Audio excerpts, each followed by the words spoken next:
right, let's try this again and hope no more trees fall on my power lines. Because that was fun. If you weren't here for the first portion, this morning it was very, very windy, and that's very loud. Yeah, if you weren't here for the first portion, it was very windy this morning, and I was mid-sentence talking about atavism, and then all of a sudden my power flickered, and then flickered again, and then it was black. Just blackness. And I was like, great, fantastic. So, we're back. The wind has calmed down. We have confirmed that a tree fell on the power lines. So, no one died. That's always good, because sometimes when you get these freak power outages, someone has hit a telephone pole, and that is never fun. Because, you know, we don't like car accidents in this house. Anyway, I'm back. You don't need to watch the first part of this. I was kind of sleepy and slow this morning. So I'll just summarize what I remember talking about a little bit. And then we'll catch up. Okay? Okay? We good? Okay. Awesome. So I think the first noteworthy thing that we were actually talking about, we were talking about the Nightwind tribes and the Iktomisaurs and how often we are seeing these symbols, or the symbolism for Homa. Specifically here, this is what I wanted.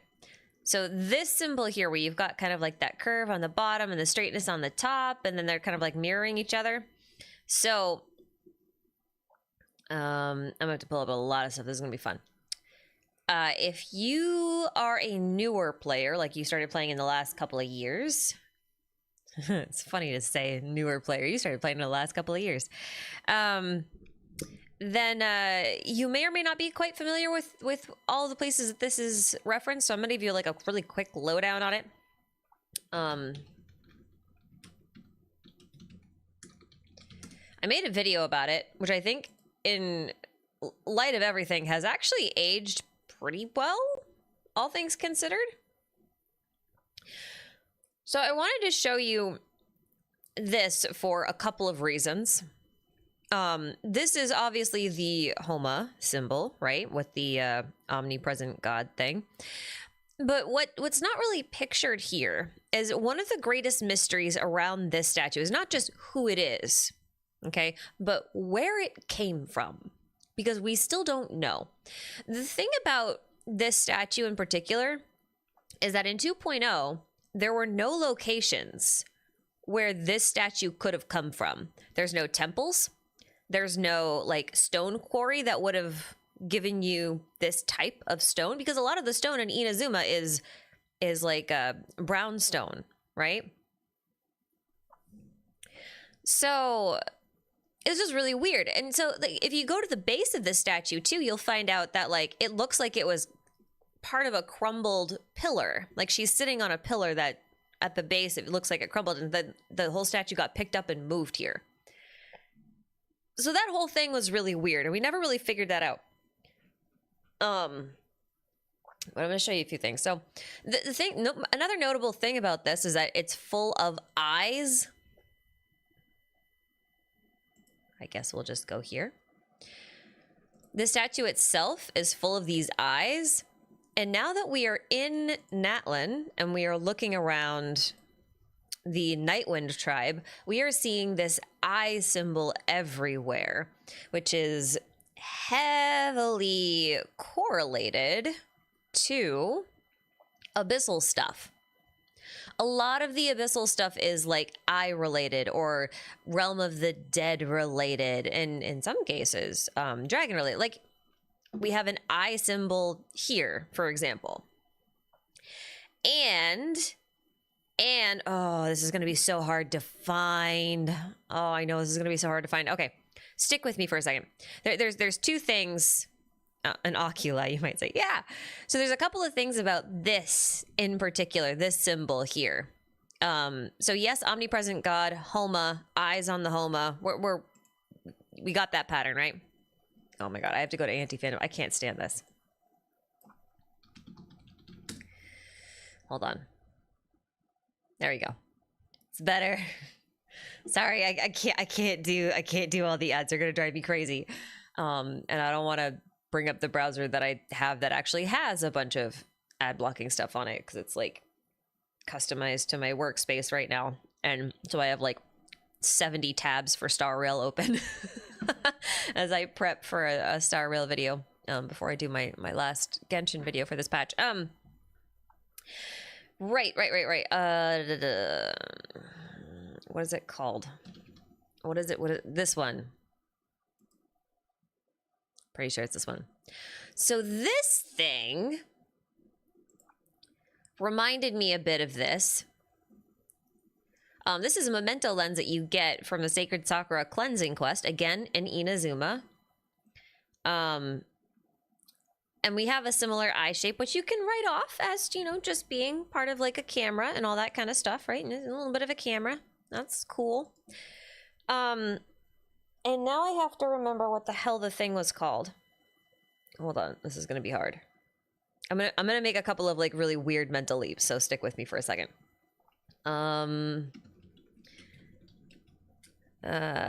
We're going back to the Golden Apple Archipelago of 2.8 because I want to go to Twinning Isle. Not that. Click on these things by habit. I wanted to go here because where are I want the puzzles. I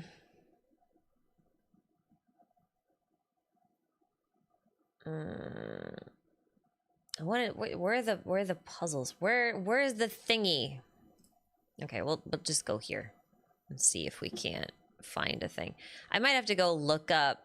Actually, you know what? I have footage of this. I could just go get it. Give me a second. I'll pull this up. Because I remember, because we were coming out of Inazuma when this Golden Apple Archipelago released. So I remember very specifically. Here we go. I have to swap OBS over to something else here. Hold on. We do this, yes? Okay. Computer's not happy with me. That's expected. It's fine. Come on, Fischl.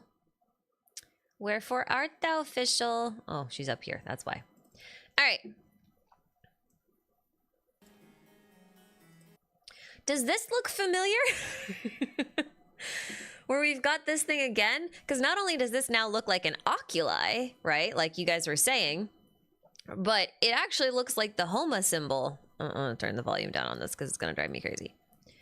And then if you use it, which do I do that in this clip? I don't even know. Well, it's called the Gaze of the Deep, for one. It's on a very Statue of Seven style pillar. I don't think, wait, we can do this one. We're probably gonna have to do this one.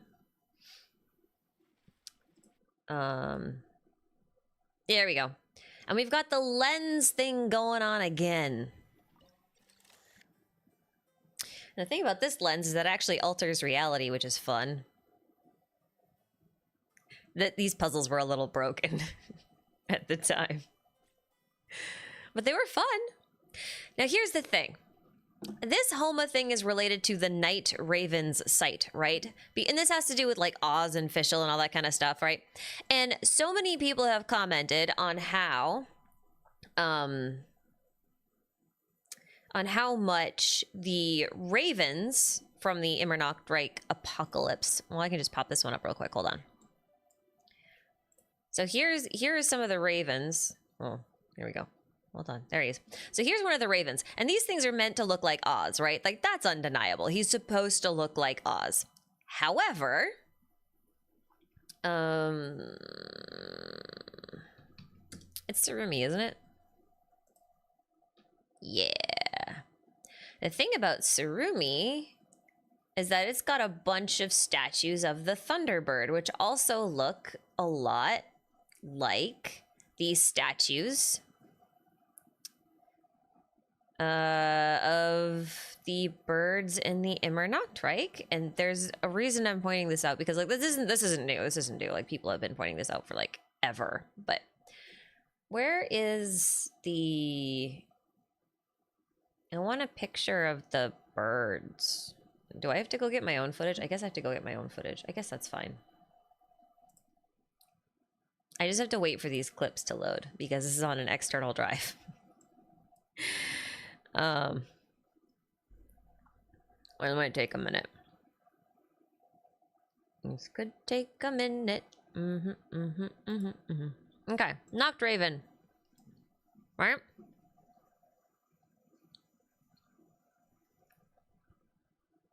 Let's see if we can find a bird statue.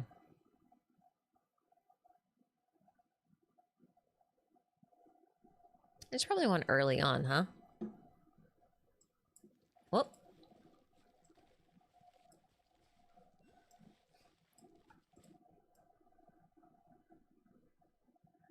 Oh yeah, all the dead ghosts. All the dead people!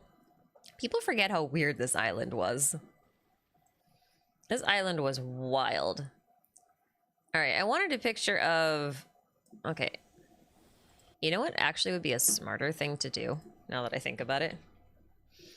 I could just click this. I forgot that we could just do this. So, this is Kana Kapatsir.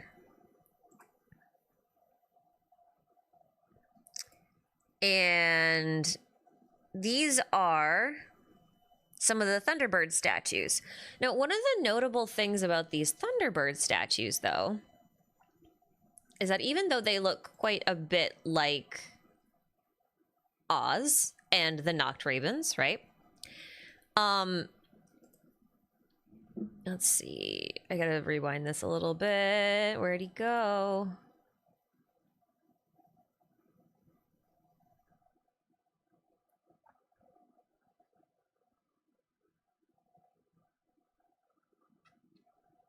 Okay. I think it's very interesting that this Homa themed eyeball night seeing nation, right, is not only associated with night ravens now, but also he's got that little diamond on his forehead, and so does the Thunderbird statues. They have the same little diamond on their forehead. So there's something going on here, and I can't quite make out what it is just yet with any sort of in the heart in the middle, yeah. Which is actually okay. Actually, this is funny though. You want to know why this is super funny? You guys remember what Wanderer's constellation looks like? Because he's also named after a bird, but the positioning of it is the same as the positioning of the Iktomisaurs. Do you see the loops? Like there's some really weird looping going on. Like they're going back and referencing a lot of stuff from Inazuma with the Nightwind tribe, which I think is very interesting.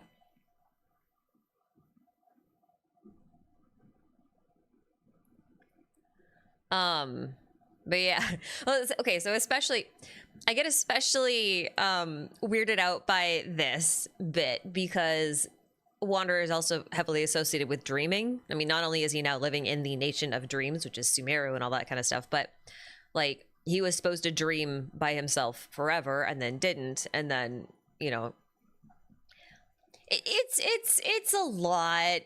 All he wanted was a heart. Now we've got these little Iktomisaurs, which are also very Wanderer colored. In a nation that had like the whole Homa ritual and all that kind of stuff. And then like, I don't know if you guys know this, but like the Homa ritual is related to the Homa bird or the Huma bird, which is similar to the Simurgh in Sumeru. In fact, I think it's the Simurgh is another name for it, which is also equated with like the Phoenix, the Feng Huang, all that kind of stuff. And those are birds that typically rebirth themselves through fire. Which brings us back to Natlan and the nation of rebirth and cyclicality of fire being a boundary between life and death. Because that's what the Simurgh actually was protecting in Sumeru. They were supposed to guard the borders between life and death, which is fascinating. Especially when you remember that Hu Tao's job is to guard the borders of life and death. And she has the staff of Homa, which is also a fire-related thing. So, you know, isn't consciousness and the soul the same in Genshin? We should talk about a concept that I've only really learned about recently, because I've been trying to push this idea of the fusion of the material and the immaterial as like one of Hoyoverse's like thesis statements for their Hoyoverse. You know, like their universe, kind of like the Marvel Cinematic Universe. It's the Hoyo Cinematic Universe, whatever. I've been trying to push this for a while. I didn't know it had a name until I started, like, in the evenings now, I have been reading different books on philosophy. And I finally made it up to Aristotle's Physics, which is actually, okay, I didn't know this.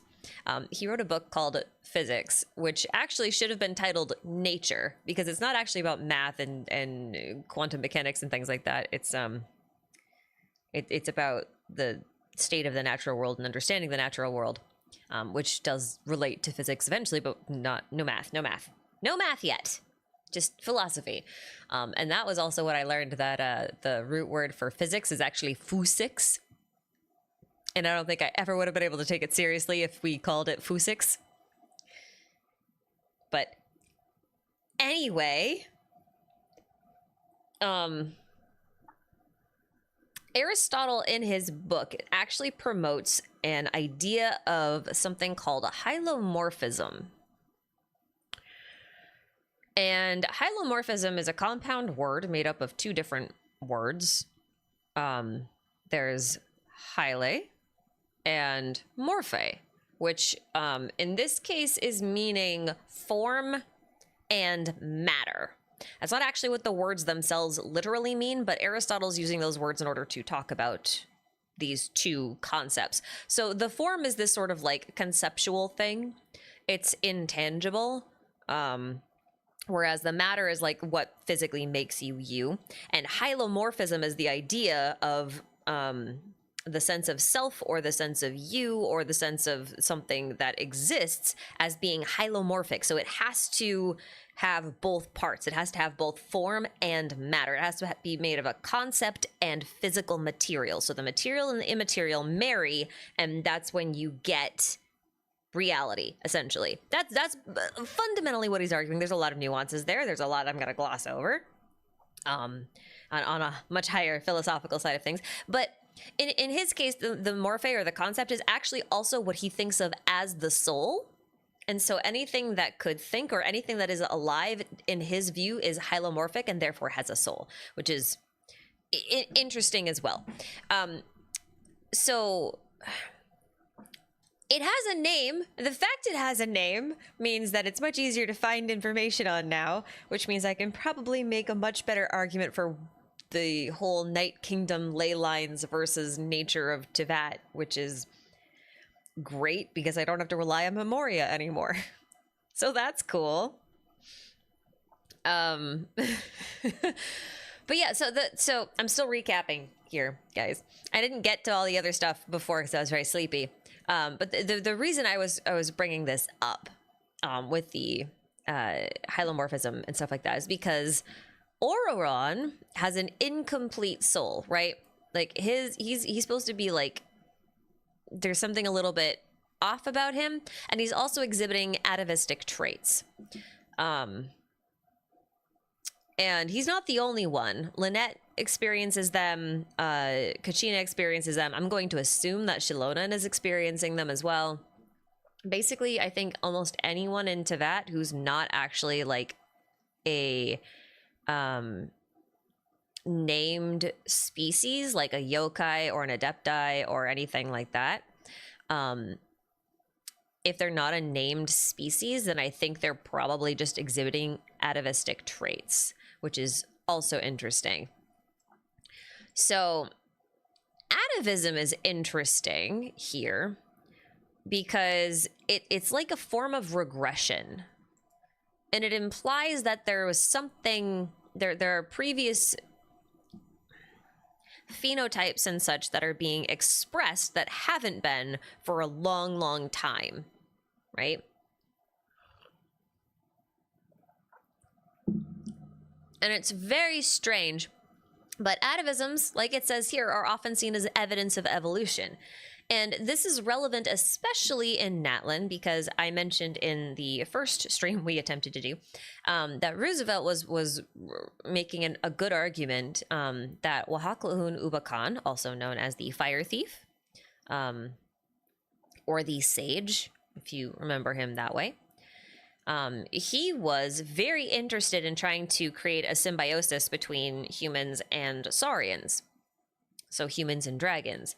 And there is a lot of evidence to suggest that he was trying to promote some sort of evolutionary aspect to it. But it's very possible he wasn't the first one or even the only one, and that these sorts of things could have been going on for a long time.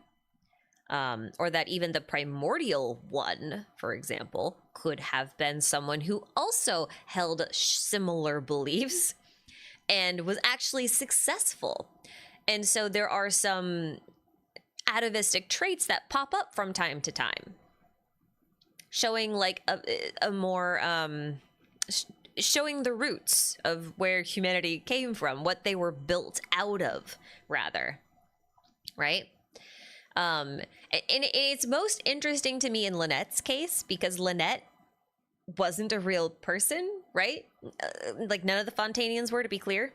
They were all made out of solely primordial seawater, which means that in her case specifically, she was experiencing regression of some sort.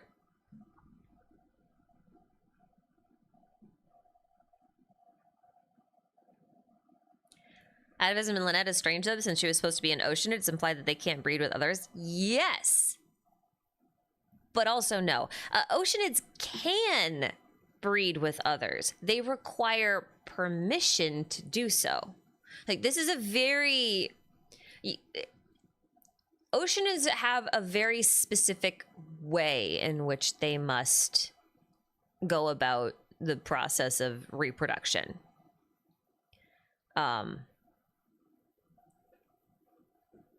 They don't have how do I put this? I don't think they experience like typical what we would consider sexual reproduction. They probably experience something more like an asexual form of reproduction. So like budding, for example, or the splitting of their water cells. And we know this because of Endora. If you guys were playing all the way back when, I don't remember way the back when it was, but it was forever ago. Endora, I can't spell for shit. Look at that. Endora is a little baby oceanid that came from Fontaine in order to meet Rodea. And Rodea wouldn't let Endora near them because they didn't want their mind to be poisoned by an outside mind, because oceanids are easily impressionable. They're water, so water absorbs the traits of anything that goes... Most things dissolve in... Not most things, but a lot of things dissolve in water. Water is a solvent. It likes to dissolve things. So if you put something in water, you can easily taint the water. So oceanids often fuse together, but they have to do so carefully, because if their water is tainted, then they can lose their sense of self, which can end very badly. It's one of the reasons why Rodea seeks out pure water. It's one of the reasons why she thinks she's going to be poisoned. Fontaine's waters were very toxic at one point during the Cataclysm. So if anyone came from her homeland and bore some of that toxin and came near her, it would have been very easy for them to infect her and like to taint her water, so to speak, right? So, if we also think of humans as being made up of at least in part primordial seawater, because we know that's the case. All life in Tavada has been made out of primordial seawater. then the atavistic traits that we see in people like Lynette should be there, right? Because they've just been dissolved down into the primordial soup that is the primordial sea. Okay, so while I was on my really long rant there, I think that that catches us up to where we were and takes us a little bit beyond where we were. I kind of want to address some supers, but there's a couple of good questions here I want to talk about first. If you're a new player and you didn't get to see all the events, how can you watch them now? Like the best way is just to watch them on YouTube. I have, I think, every quest, every event, everything in my own personal archive. There is, and I was, at one point I was thinking about just uploading all of it, but it was going to be a lot of work because they're all in like anywhere from like 3 to 15-minute clips that I would have to get stitched together, and it was just like a ton of work, so I decided not to do it. But if you look up the Genshin Impact Quest archive, I think they go all the way up to the end of Inazuma. And they have basically every quest in the game up until Inazuma in like 3 different languages. I think that's probably one of the better ways to experience some of the older quests. But honestly, you kind of just have to watch them on YouTube. There's no other good way to go about it, unfortunately.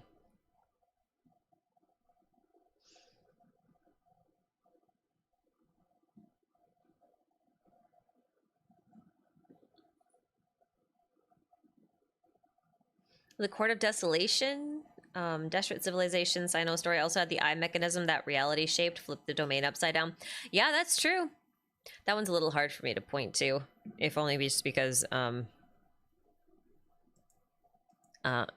Well, I don't know if we have like a good... Do we have a good image of it? I don't even know.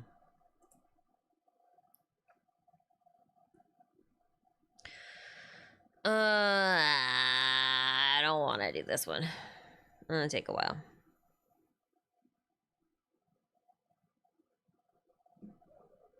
This would take a while to find. I don't want to. I guess I could go through my own clips and go find it, but that also will take a while.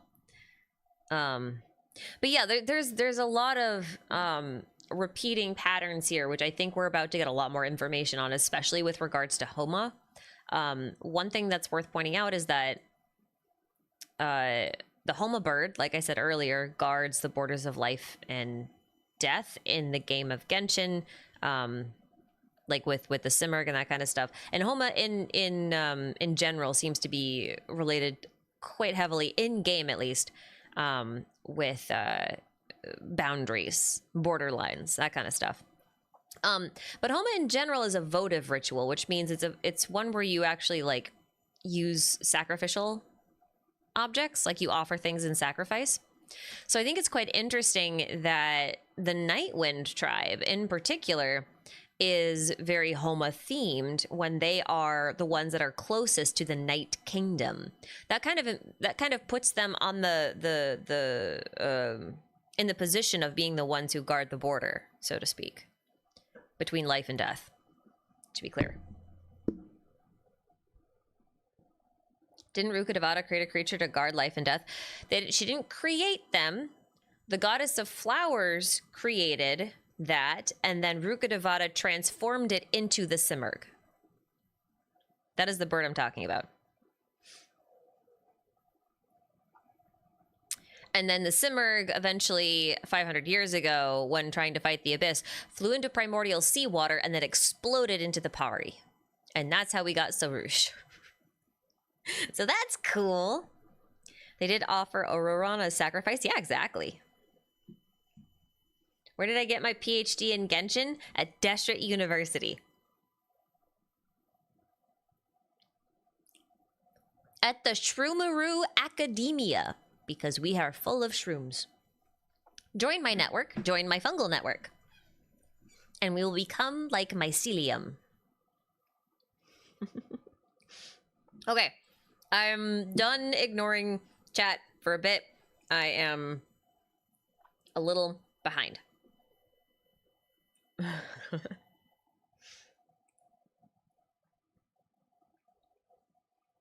What I can't figure out is how the ode of resurrection brings people back without their body. Like, where did the matter come from?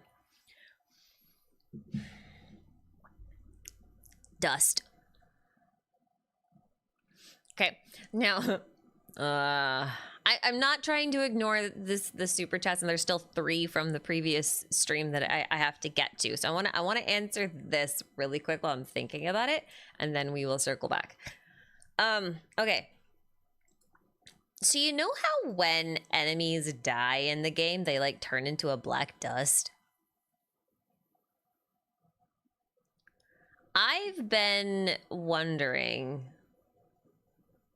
because a friend of mine is quite obsessed with Guizhong, who is the goddess of dust, who is honestly quite suspicious in light of many things too, but is probably not the time to talk about it yet. Oh, I want to talk about this too. Oh, we got so much to talk about here. But when you think about it, we've got phrases like ashes to ashes and dust to dust, right? And like we are all made of stardust. We start to think about things in that sort of way, like we're all made of particulate matter. If we defeat enemies and they turn into particulates, they turn into dust, right? Well, when we're defeated, we should turn into dust as well, and we do. If you watch a character die on screen, they'll dissolve into this like blackish purpley dust.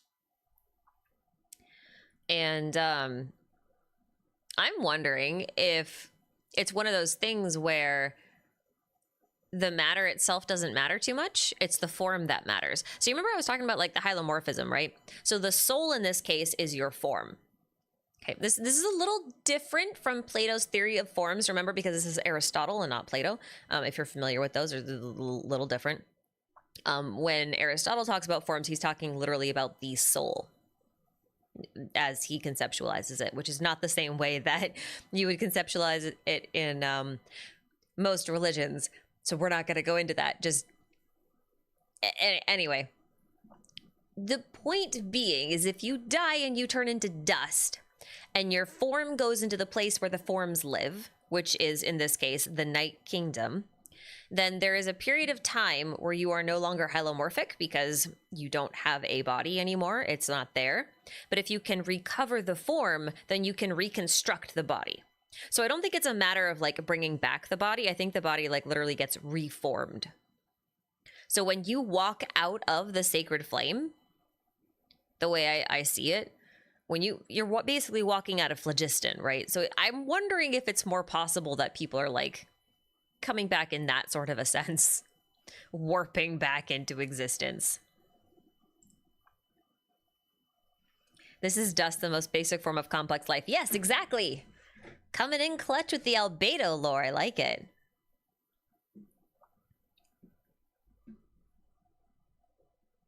The DNA is stored in the soul. In an Aristotelian philosophy, yeah, basically.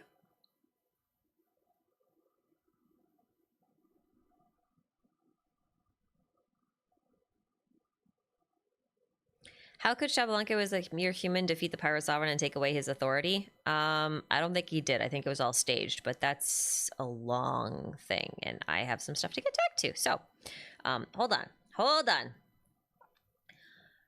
First off, I'm caught up. I'm caught up now. We're still gonna keep going, but there were 3 super chat questions from the previous stream that I didn't get to because the power went out.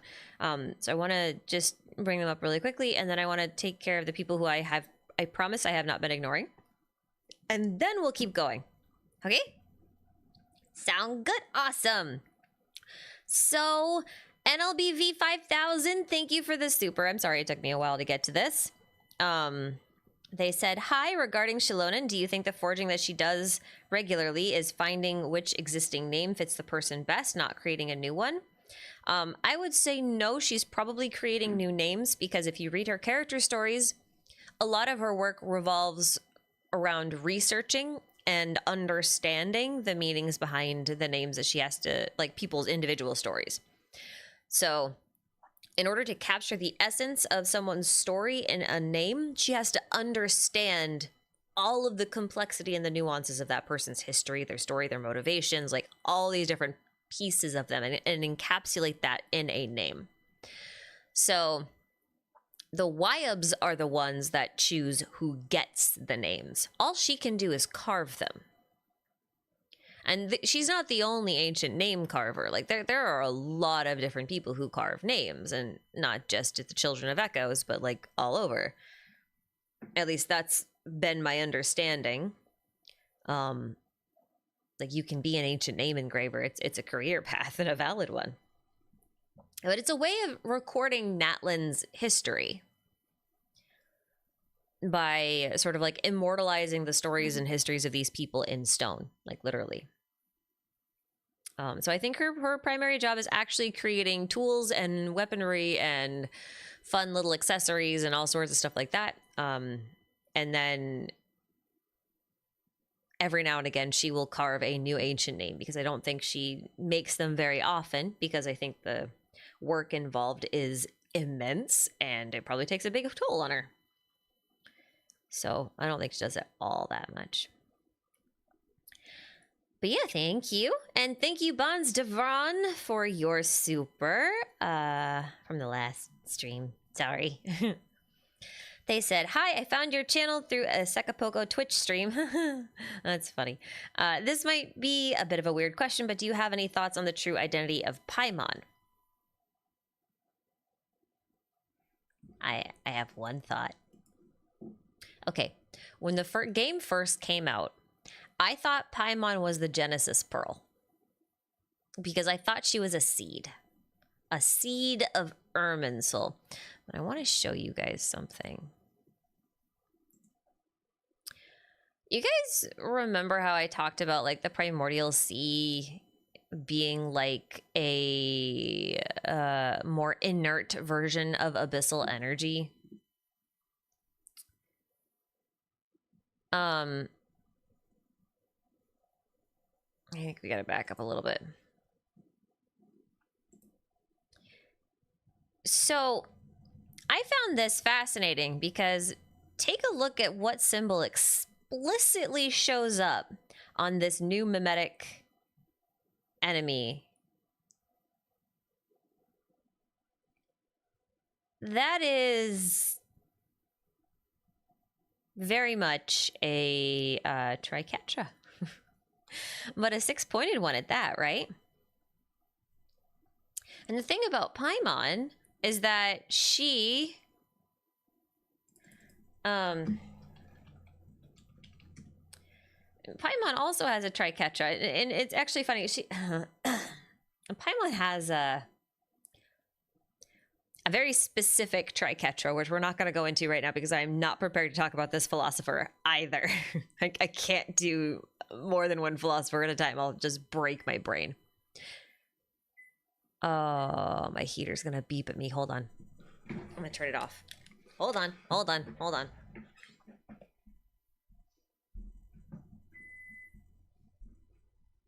I have a Renai heater, and when the filter gets full, it just beeps at me every 2 minutes until I clean it. And the filter's just like, hey, I've decided now is the time I'm going to tell you that I'm full. I'm like, great. Not beeping at me. Anyway, so she's got a triquetra on her, and you might think, well, that might just be a celestial symbol. And I'd be like, you know what, that could be valid. However, I don't know how many of you guys remember this. I don't know. It'll take me a while to find it. I don't really want to go through the trouble of it right now. But the sustainer of heavenly principles, who is thought to be the first descender, or at least like one of the shades of the first descender, like however you want to think about it, right? On her back, she does not have a triquetra. She has a quaternary knot.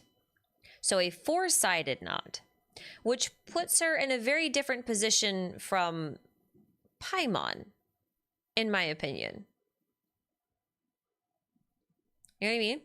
Because they're bearing different symbols. The symbol that's born of the Sustainer of Heavenly Principles on the back of her neck is more akin to the one that Zhongli wears on his back than the one that Paimon wears on her front. And I don't know what that means. I'm still thinking about it. But I want to align Paimon more with the Abyss than Celestia. Mostly for that reason. But when we talk about hylomorphic forms, which I'm going to talk about a lot because I'm pretty sure this is where this game is going with it. A lot of people have commented on how much Paimon looks like the Sustainer, or like, you know, maybe they're a celestial spy or whatever. I've been wondering if Paimon isn't the true form of the morphe or the body of the Sustainer of Heavenly Principles. Do you know what I mean? So like let's say the Sustainer walks on top of a body of water. She'd have a reflection on the opposite side, right? Well, that reflection in Teyvat terms would have been like the immaterial world on the other side of the mirror, right? So that's like the Night Kingdom to Natlan. You need to have a concept that's reflected in the Night Kingdom in order to exist physically in the real world. I'm wondering if Paimon might be that reflection that's supposed to live in that underworld space. I know that might be a little weird, but when thinking of shadows and stuff, I don't know. I can't quite back it up yet, but I have an inkling that it's something along those lines. But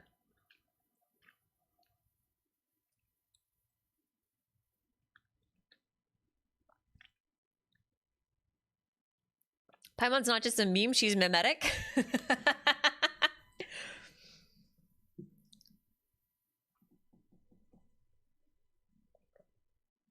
That's funny.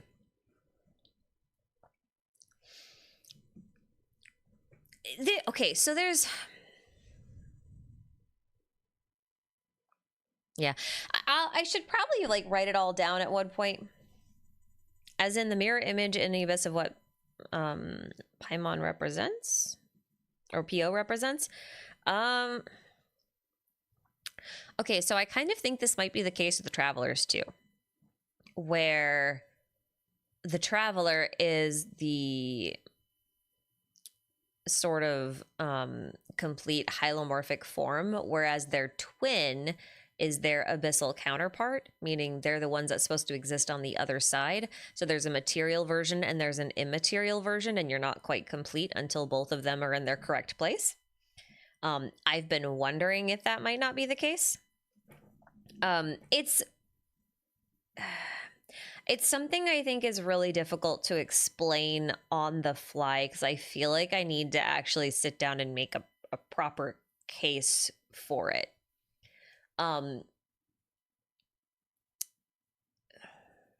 There's a lot of nuance to it.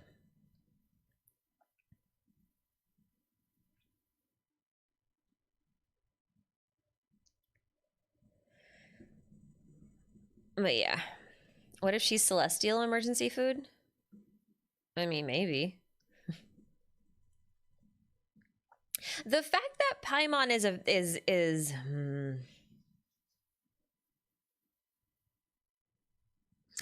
how many of you have heard of Lacan? I'm gonna guess not that many.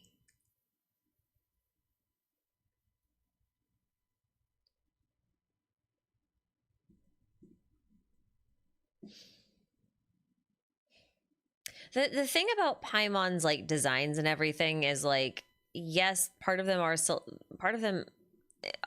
quite celestial, but like I think that, let's see if I can show you what I mean. when we look at the statues of 7, these little things in the bottom don't read as wings to me. They read as waves. Oh, right? Like they read like these are pillars coming out of liquid. So if you look at the bottom, you have like a shooting star or some light coming out of the surface of the ocean, of the water. So whenever we see blue powers like this, that's what I'm thinking of. So when Paimon has things that look like these statues of 7, design-wise, I'm not necessarily thinking of that as celestial in nature. I'm thinking of that as abyssal in nature. It's one of the reasons why I keep arguing that Celestia has an abyssal nature to it initially, in one way or another. But I think that would be very, very, very difficult to prove on the fly. But seriously, like it looks like these are shooting up out of the water. Okay, I have ignored my supers long enough. I'm very sorry. We gotta catch up on these. I'm sorry. Viridian Fox, thank you for the super. You can't derail me. I ignored you. Oh, sorry. They said, I think I figured out why Chaska looks off. She's an aviator kind of character, but doesn't match up. Good to see. It jumped. You back, BT Dubs? Yeah, I came back. I'm back, bitch. I lived. They struck me with a tree and I lived. That's pretty normal, actually. The trees attack me this time of year. I get hit on the head with so many acorns. It's not even funny. It's actually very painful. Acorns hurt when you keep getting beamed in the head with them over and over again. Chaska does look off because of that. To me, she also looks off because Chaska looks like a Bratz doll. I don't care what anyone says. To me, she looks like a Bratz doll. And I can't unsee it. Hey, look, it's a Homa Bratz. Homa Bratz.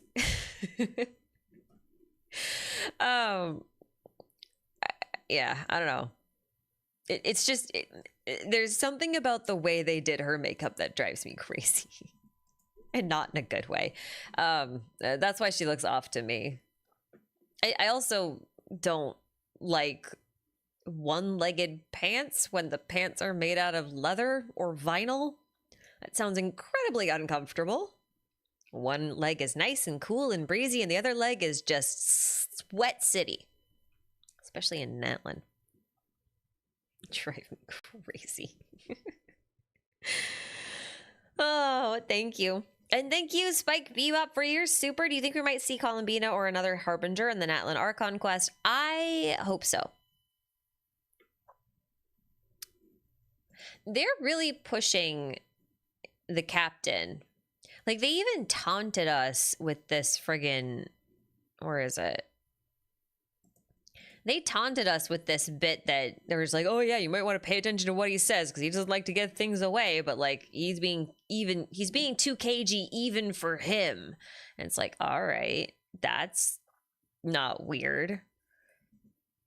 Telling us that this time we actually should be reading into what he says. Thanks. I really do think that if we meet anyone else here, it's going to be Columbina. I can't imagine why anyone else would show up here.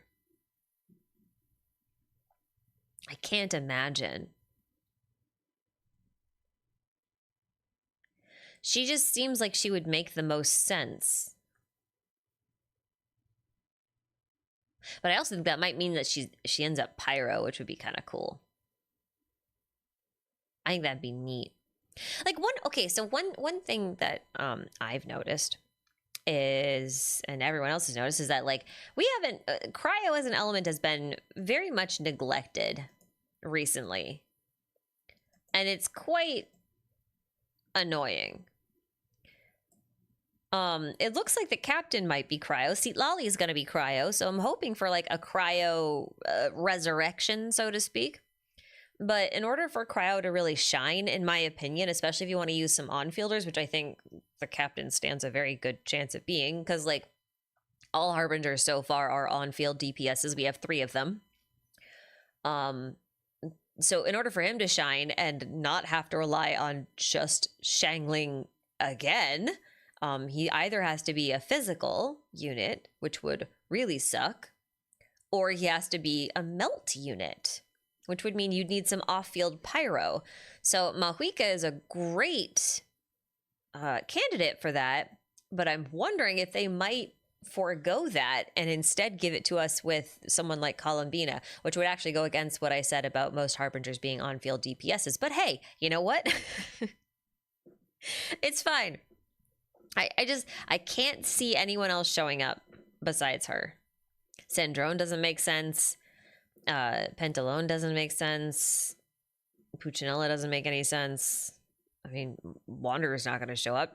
Child might show up for an event at some point, but I don't think he's going to count. I think Arlecchino's going to mind her own business. I think Tottori's working on other things. We'll probably see him way later. I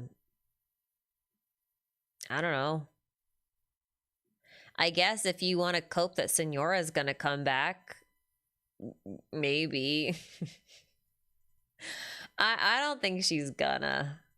So I'm gonna just ignore that one too.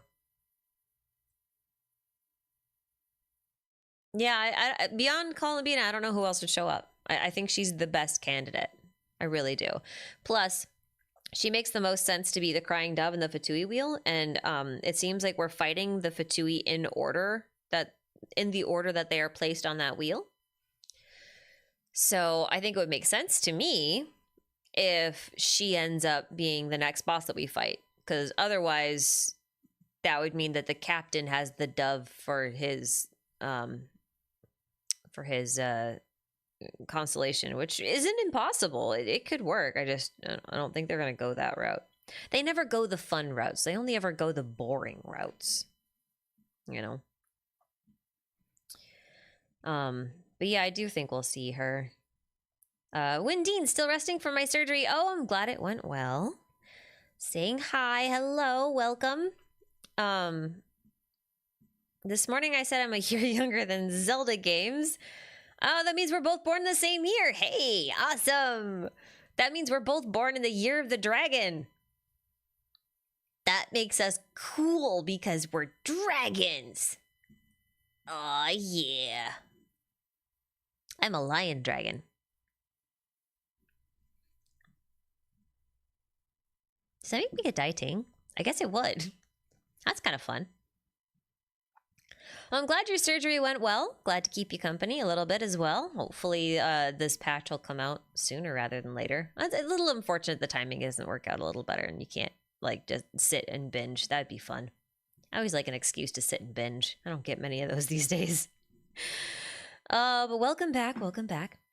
Pedro, thank you for your super. Are we sure the pillars on the login screen are from Celestia? No, we're not.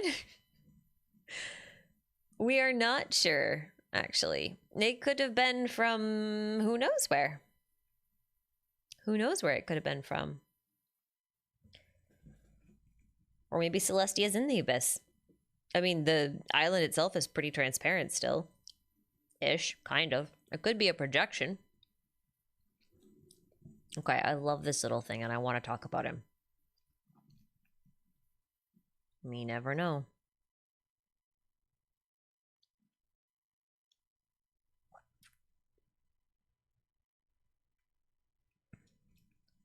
B, thank you for the super. Your chat got deleted, did it?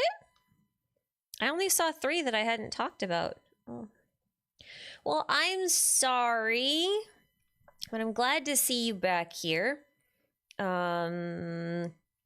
Question is, going off the theory that each shade's domain is connected with Hydro, Pyro, Animo, and Geo, where do Electro and Dendro and Cryo fit into the equations? They don't. I personally think it's a mistake to think of the shades as being elemental.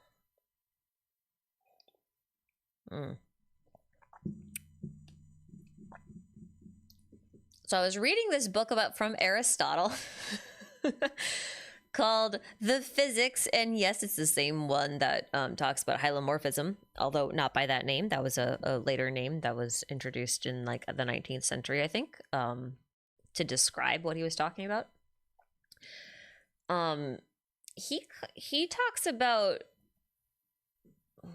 there's a couple different types of elements that he talks about, like two different categories. One element that he talks about, one category of elements that he talks about is like the elements of the natural world. So in his case, it'd be earth, water, wind, fire, right? Those are like fundamental elements of the world.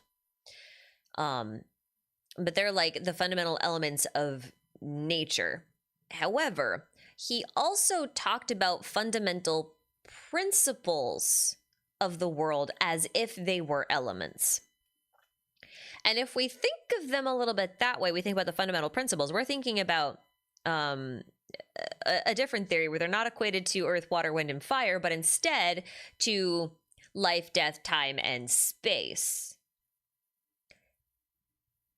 And I think it's very difficult to assign an element to any one of those categories, even though they may have more or less subtle affiliations. Because, like, think about it. All life needs earth, water, wind, and fire in order to exist. But earth, water, wind, and fire can all kill you, right? Time affects earth, water, wind, and fire all the same. And space affects earth, water, wind, and fire in more or less the same ways. So I would hesitate to associate any of the shades with a particular element, especially if the sustainer of heavenly principles is a shade. If that's the case, we have to remember that she did not have any elemental affiliation. She just had cubes with the same eye symbol on it that we see all over the Nightwind area.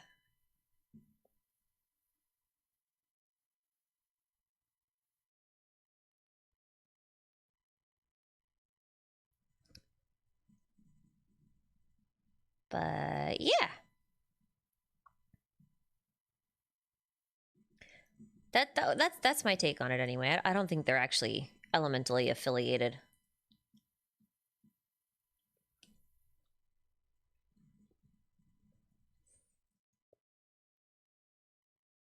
Although I realize that kind of changes my opinion from past videos, but that's okay. We live, we learn, we grow, and we change our opinions.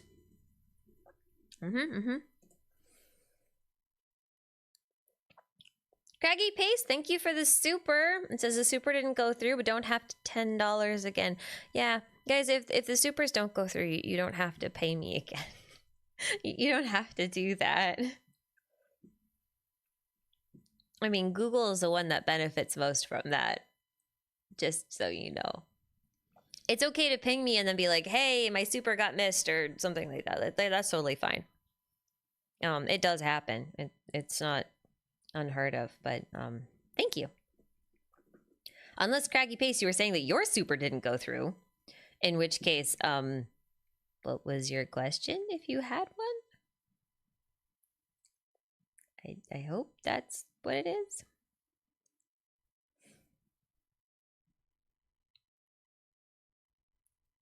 I'll wait.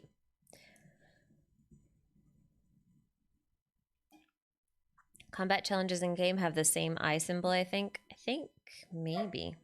Oh, hold on.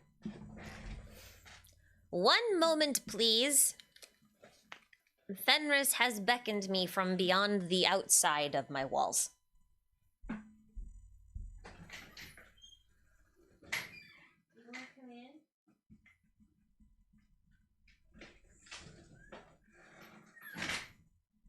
There's a good girl. You strange little... Come here. I know. Hi. You always bark at me like I've abandoned you. You're just outside, you weird little thing. Aw, it's my cutie. Yep. You should really hear her bark. She doesn't bark like a normal dog. Like, normal dogs will, like, actually woof. She, like, screams. It's really funny. There's a lot more places we can find this eye symbol, by the way. Including on the Wyobs. I actually think that one's the most interesting. We'll talk about that in a second.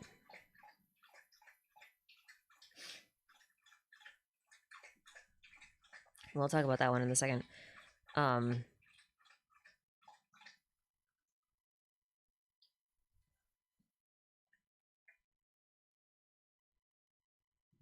Well, actually, now that we're talking about the...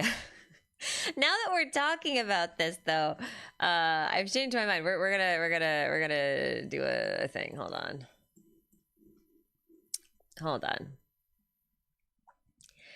Yep, the domain keys have angel-like eyes, which is funny because I can directly link those to witches, which will be great to do.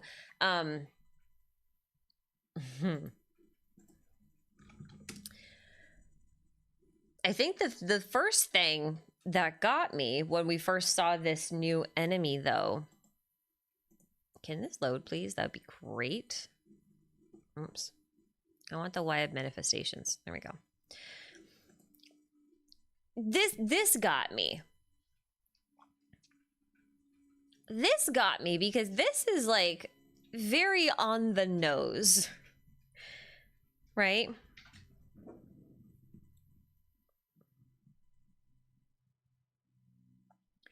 This is like, I know this thing is supposed to be mimicking other things, but I think it's very interesting that it decided, or at least that it naturally starts off by mimicking a Wyob. Because the Wyobs are basically beings of pure form that exist within the Night Kingdom, right? And when they manifest onto the physical plane, they do so by collecting elemental energy from within the ley lines and making it like sort of condense until it forms a body. And this is the form that it takes. I find that fascinating in light of this mimicking plant. Is the reverse vertically? A little bit. Oh, the ones on the bottom, yeah. They have more eyes. It's kind of the thing. Here's one more thing. You can't see it very well, unfortunately.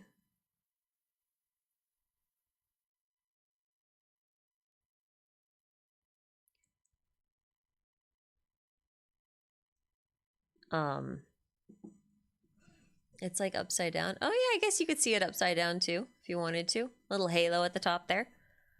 Do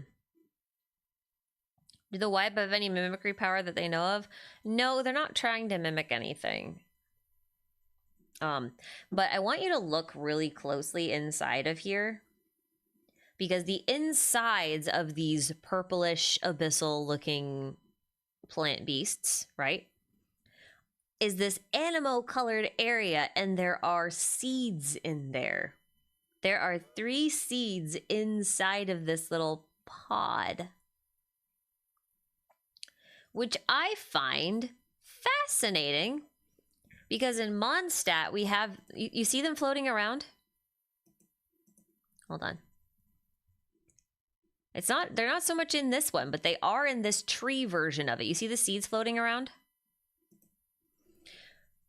The thing I like about that is that it reminds me of that saying in Mondstadt where they're just like, the seeds of stories are carried by the winds of time. Carried by the wind and nurtured by time. Sorry, that's the way it goes.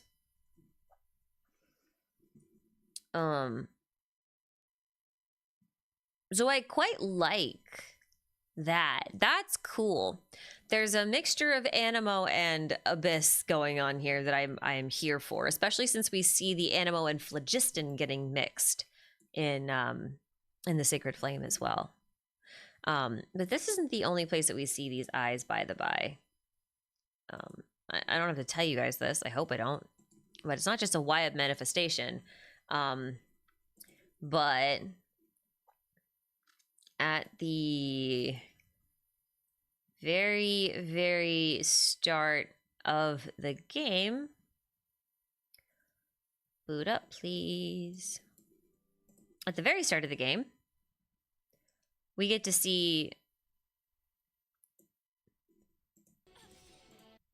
these. We get to see these eyes, which is like, again, repeating our themes and patterns all over again. And that's why I think everything comes from the Abyss. The Abyss isn't the enemy, it's just like the everything. That's all. The Primo Gem eyes, yes. Yes.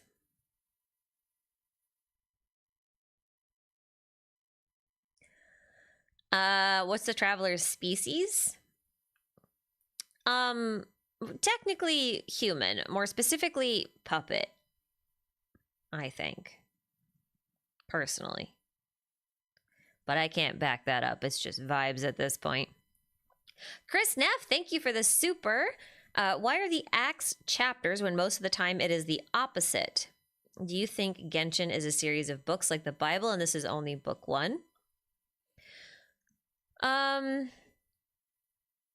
Yes and no. I think they're just trying to like make a sort of nested book series sort of vibe as we go through and experience like different fairy tales in sequence. It's worth pointing out that the Travail trailer is called the Tevat chapter.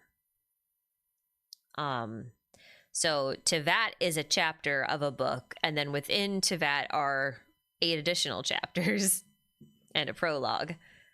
No, 7 chapters and a prologue. Yeah, 7 chapters and a prologue. So, yeah. I think that's it. But I think they're really playing into the idea of stories, and that's really why they're going more for chapters and acts and things like that when they talk about it this way. If only because like we're looking at ancient names being something you use to encapsulate a story. We're looking at the importance of history and revising history, changing a collective consciousness to believe in a history that didn't happen, things like that. So the importance of archiving things as well, which is ironic given the nature of the game is very FOMO. But yeah, I think that's probably what it is. I think that's why they go with so many paper doll aesthetics. I think that's why they go with book transitions. I think that's why when the Abyss Twin was recapping our story thus far, when we were in Sumeru, they were using a pop-up book when they didn't have to. I think they do that on purpose. I do. Sci-fi games, what are your thoughts on the lack of only collective of plenty Saurians in Ochkanatlan?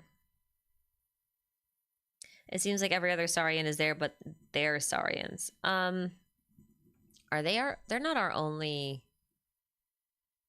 Wait, we have Echoes, Scions, Springs, Nightwing. Oh. Yeah, well, I mean, on the one hand, it makes sense because they're not out yet. They would have to release all their Saurians early. On the other hand, their Saurian is named after a bull.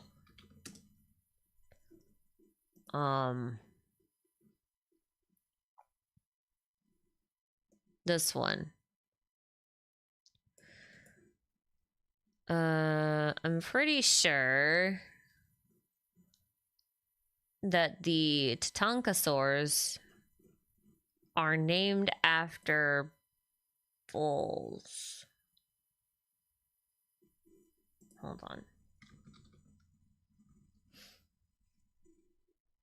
That wasn't what I wanted. I don't think that's it either.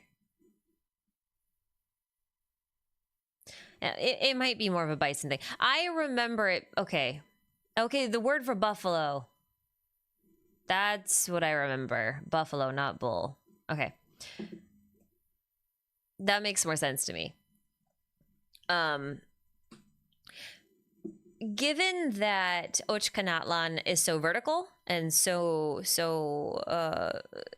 cloud-based, like it looks like we're going to be going to the sky, if memory serves. Because like if you look at the new area showcase thing, it says to pursue the great dream in the morning mist and sea of clouds, the warrior soared the skies and never rested for a moment. In the depths of the distant sea of fog, the story of the ruined city occupied by the devilish dragon. Okay, so right now, all of the current Saurians that we have the ability to go up, I think, or at least to climb things. I don't know that a bull would, like, or a buffalo would. I'm not really sure what they're gonna plan to do with that Saurian yet. Because, like, a Tapetlosaur can bury upwards and climb basically any vertical surface, right? Whereas a Yumkasaur can, like, grapple all their way up if they want to. A Kaholasaur can ride one of those rainbow spirit waves upwards.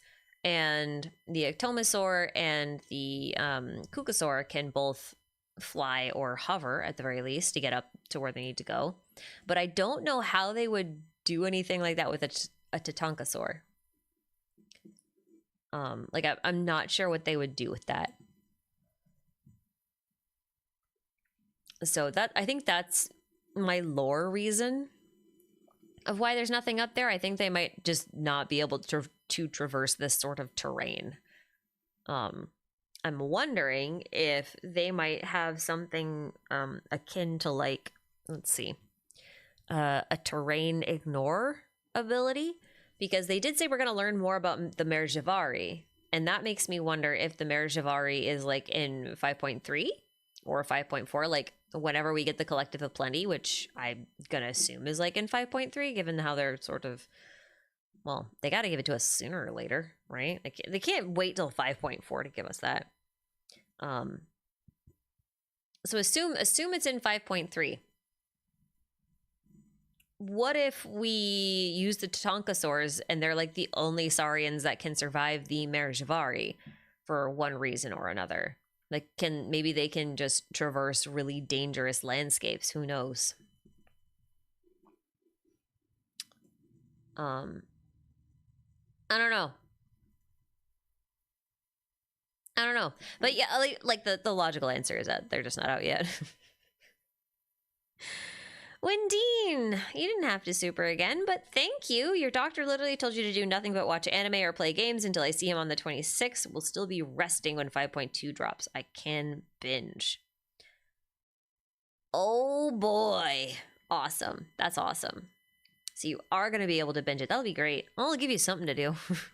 It's boring sitting around doing nothing. I go stir crazy. Drive me absolutely nuts. Drive me absolutely crazy.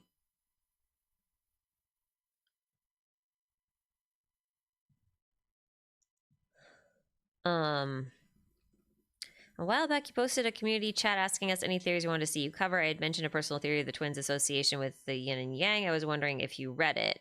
I did, but I didn't know what to do with it, because it kind of felt the same as Phlogiston Primordial Sea, or Light Realm versus Dark Realm, or Abyss versus Tevat. It already felt like it's sort of been done. I didn't understand the nuance, so I didn't list it. Can I elaborate on the twins being puppets? You guys really... I'm supposed to be analyzing a trailer. There's still things to talk about. Like, I want to talk a little about Ochkanatlan, but sure. Let's talk about why I think the twins are puppets or whatever. It doesn't have anything to do with Genshin, is the funny thing, okay? It actually doesn't.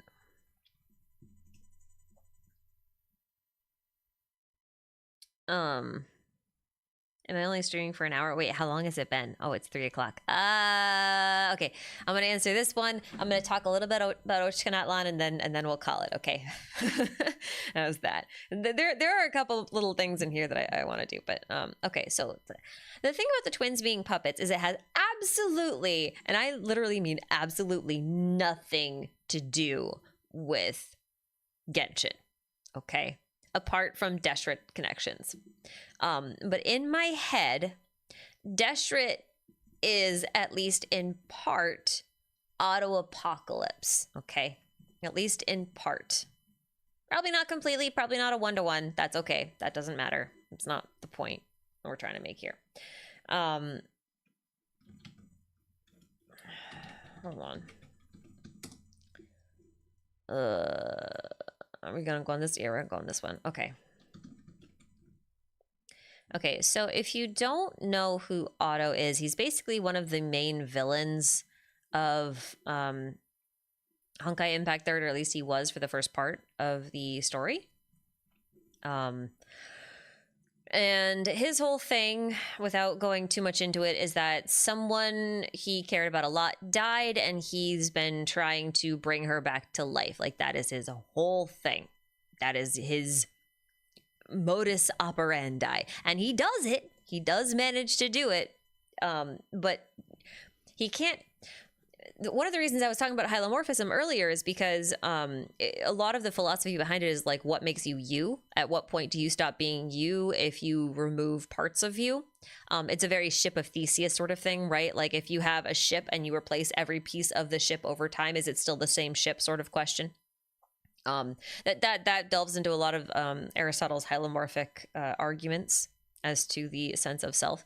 So the argument for here with Otto was that every time he tried to bring back this person from the dead, he couldn't do it because even if he gave them all her memories, it was never her, right? It was always missing that something that made her her. So if who you are isn't your body, and it isn't your memories, and it isn't the combination of both of them, then what makes you you? And he couldn't answer that question, and he couldn't get to that. He couldn't figure out what to make that, how to fix that problem. And so what he did is he split the fucking timeline. He quite literally found a way to go back in time, change an event, and then it splits into two causalities. So there's one timeline where she lives and one timeline where she doesn't. And this person's name is Ochkanatlan, which should sound a little bit familiar because she's related to Kiana Kazlana. They're from the same family. And this is gonna sound so ridiculously stupid, guys. Okay, like I promise you, I know how stupid this sounds. It's gonna sound dumb. Colin is known for this one singular, very long braid that she has. Okay. Now there's another soldier that answers to Otto, whose name is Cecilia, which I'm not gonna spell right because I can't spell for crap. And this is what she looks like. This is Kiana's mother. Kiana is the protagonist of Honkai Impact Third, and Hokai Gakuen and many other games. Oh, this is going to be a pain to find, isn't it? Because it's going to have to be from the manga. Ugh. It's have to be from the manga. That's annoying. Do they have it in the gallery? I wonder if they do. That would save me a lot of time.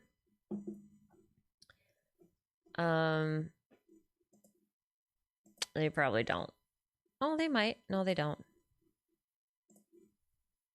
It's from the manga, but like I don't want to go looking for it.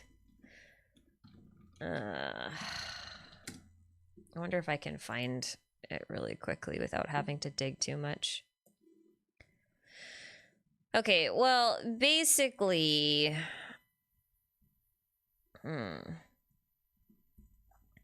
Basically... at one point in her life before she met oh, here, this is, there we go. You can kind of see her hair here. This is gonna be probably as good as I can get right now. I don't know what this Hoyo Lab article is about, but here's her hairstyle. Okay. This is her hairstyle. And in my opinion, this is very much Lumine's hairstyle, whereas Colin's hairstyle is very ether, right? And I know how dumb this sounds, okay? I know how dumb this sounds. But the thing is, this guy behind her is also a Kaslana. So he's related to Colin at some point. And Otto was trying to make use of the union of these two very powerful families. And the union of this family produced a girl named Kiana, who went through a lot of shenanigans I'm not even going to try and get into. But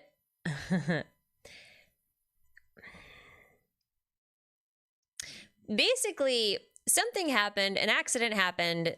They thought she was dead. Otto managed to save her by injecting her or like adding some material to her called solium, which basically turned her hair yellow. Because that's what it does. So he basically like augmented her body with solium. And solium's funny because like basically all of Otto's bodies are made out of solium, because he's like over 500 years old and he just keeps like moving himself into new bodies that he makes out of solium. So he's got like a bunch of solium clones.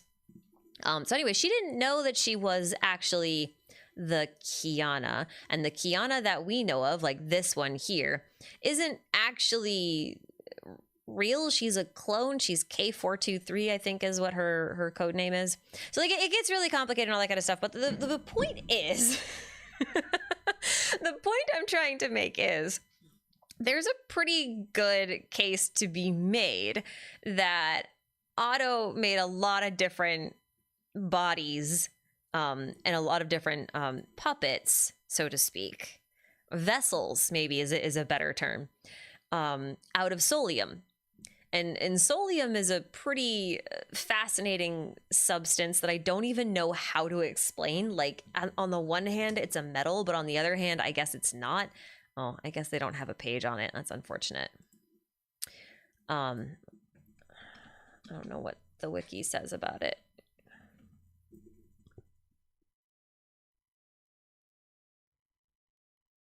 It's not going to say anything about it. I don't think this wiki has any information on solium on it, but it's like a bit of a wild thing. So my whole thing is like, the twins have a really weird relationship with Deshret, and in my head, Deshret is very Otto-esque.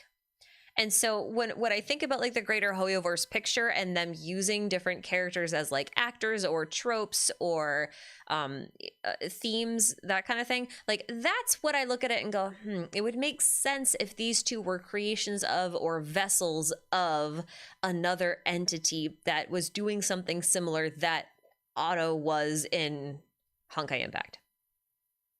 Does that answer anyone's question? Probably not. I told you it's going to sound really stupid because it's kind of based on hair. I don't think Otto is Dotori. I think that's a silly theory, but I'm not going to knock it. Anyone who wants to have that theory is welcome to it. But Dotori is very...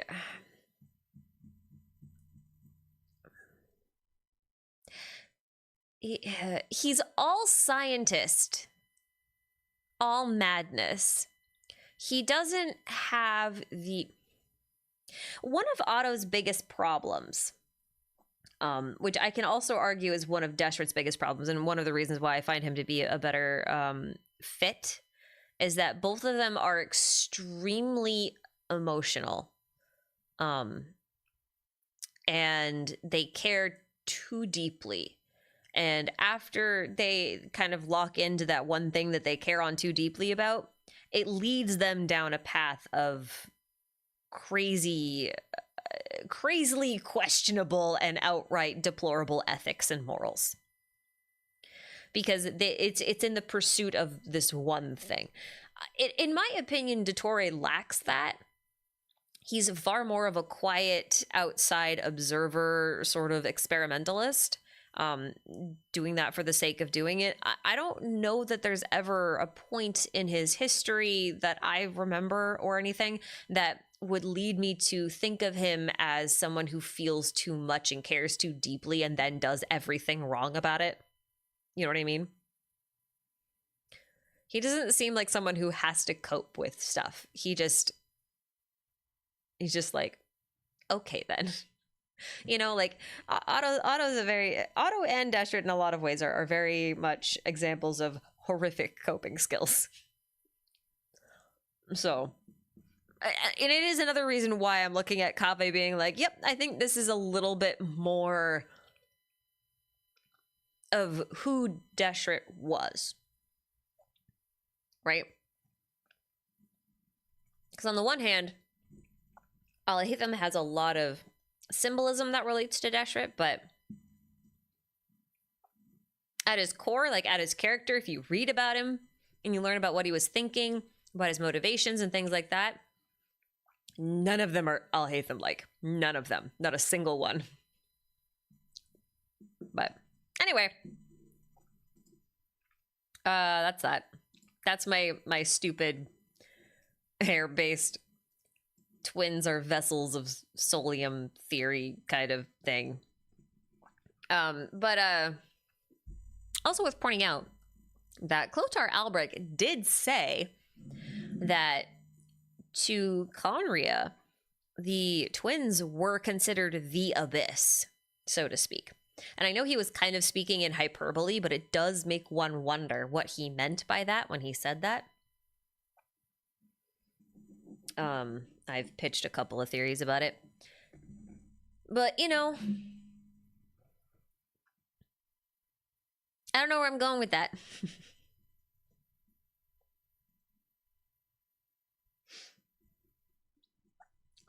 Alhaitham to me is more Kevin coded. Honestly. But okay, you want to hear something really funny? You want to hear something really, really funny? It's funny that you say Alhaitham is more Sue coded, because I'm pretty sure, even though they've never said this explicitly, they've only kind of like danced around it. I'm pretty sure that Sue is the ancestor of Otto, of the whole Apocalypse family. Because the Apocalypse family... Oh, jeez. I gotta go back to this friggin' wiki again.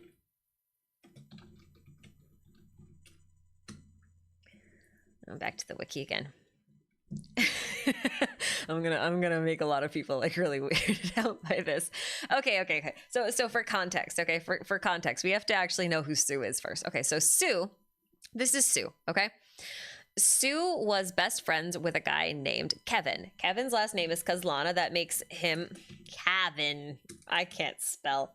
Kevin's last name is Kaslana, which actually makes him an ancestor of Colin Kaslana and Kiana Kaslana, right?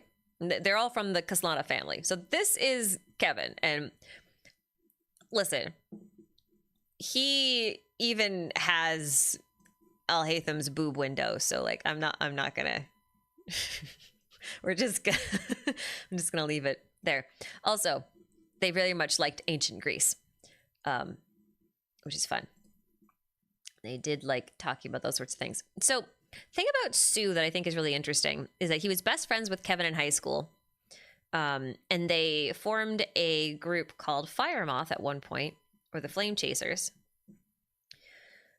in order to find a way to combat the Honkai threat, which for Genshin terms is going to be like the abyssal threat, right? That's the equivalent. Now, at one point, these two completely disagreed on how to go about things, and so they obviously fought, and Sue actually won for a time, which is fascinating when you think about it. And if you wonder why we talk about Alhaitham as Sue, like the coloring is kind of there as well. The over-the-shoulder single band, that kind of stuff. Like he inherited a lot of stuff from him. Sue's also very peacock themed. But you'll notice that Sue is usually depicted with his eyes closed and with a leaf. And a lot of that is because he's associated with being like a Buddha. I believe his Stigmata is...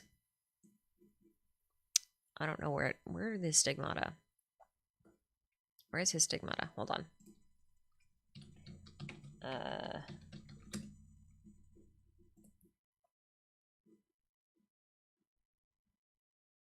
Where's the Stigmatas? How annoying. Hold on. I'll see if I can find it this way. I probably can. Oh, this is annoying. I like how Alhaitham just kind of comes up here when you search for him. Okay.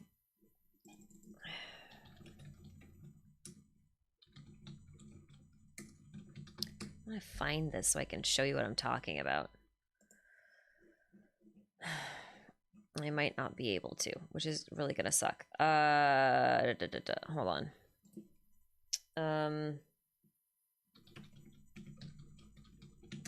I know someone on Reddit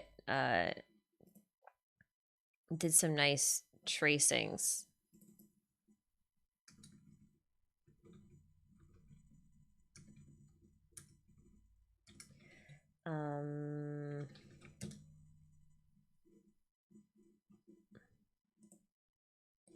These are the ones I was... Okay, here we go. This is what I was looking at, okay? So this over here is sort of like Sue's symbol, okay? He's got a Bodhi leaf, which is a symbol of like a Buddha, and then he's got an eye on it, because he's kind of thought of as sort of like being a very peaceful, sort of insightful, wisdom-focused guy, okay? Now, it's said that in the history of the Apocalypse family was a Buddha. Like, the Apocalypse family was founded by a Buddha, which is why their symbol, or their family crest, looks like this. Which, I am certainly not the first person to point out that we've got this whole thing going on here. So, like, there's like a multi-step process, if you see what I'm saying. Especially since, oh, here are the traced ones. I saw these. These were traced from in-game so that they were, like, pretty and vectored, I think. This person did a great job on these. This one is for House Apocalypse. This is the full one. And if you look at this, it certainly starts to look like a Homa symbol, doesn't it? Right? So there's that. But anyway, so the point is that there's a very, very good chance that Sue is actually an ancestor of the Apocalypse family, which would mean that he could be Otto's great grandpa, which would be really friggin' funny.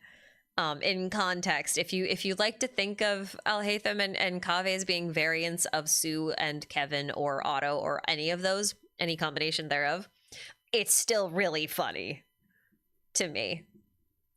Anyway, you asked, you got it. I'm not going any further. This is as far as I walk on this path. That's as far as I go. Okay. I saw something come up and I didn't mean to ignore. Alcona, thank you for the super with the obligatory Deshret mention. Yep. I appreciate that. It's not a stream if I don't bring him up. Sue's leaf symbol, also the 4 diamonds in the corner of the leaf, yeah.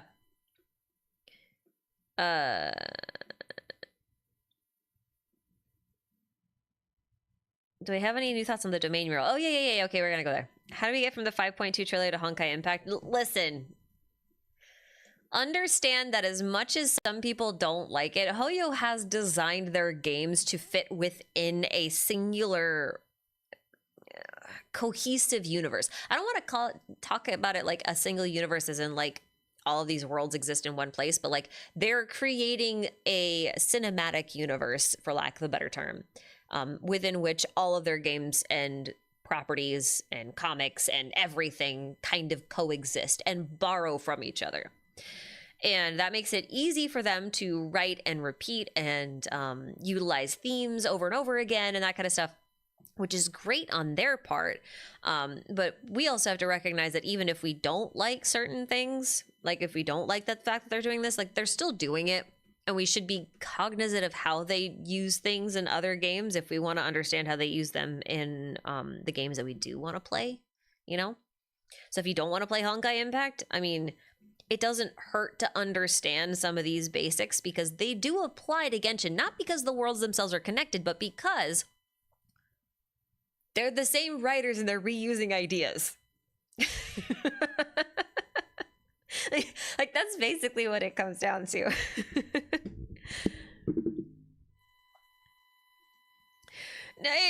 Trust me, it doesn't ruin your gaming experience. I mean, yes, there's some spoilers, but like Honkai Impact is a mess. It's a bit of a retconny mess. So there's that. But I wouldn't even say that it would spoil too much because like I know people who started the game like this past year and they've been exposed to all sorts of spoilers and they're still like baffled by half the things that go on. And it's also I've only spoiled part 1, like part 2 still ongoing, and I haven't even spoiled all of part 1. I've spoiled like half of it, maybe half of the first part of part 1, half of part 1. Yeah, and half of the Honkai lore isn't even available in the game anymore. That's true too, because a lot of Honkai's lore was actually in comics or visual novels, and some of them were never even completed. So for example, in Honkai Star Rail, there's a character called Luocha who's based on Otto from a visual novel for Honkai Impact, wherein Otto went undercover as Luocha. And that visual novel was never finished. So that character and all of the characters in that novel got repurposed for Star Rail, and most of them are on the Luofu. So it is beneficial to know of the things, even if you don't know a lot of the stuff. Really? Yes, really. And no, I'm not talking about Void Archive. Void Archives is different. Void Archives is an AI that made a deal with Otto that when Otto dies, he'd take over his body. And Void Archives is literally living inside of one of the Solium clones that Otto made for himself, which is why he looks like Otto, but he's not Otto, like at all. But okay. So Luocha, this guy here, okay? We're gonna take this picture because he's pretty. I think it's called Seven Swords. So this is from the visual novel. And we're on Twitter for some reason. So this is from the visual novel. These are the same character for the most part, technically speaking. I mean, obviously they've taken this character and they've repurposed him to fit in the Star Rail universe. They didn't just like lift him up and then put him here. But like, you know, this is where he came from. This is absolutely where he came from.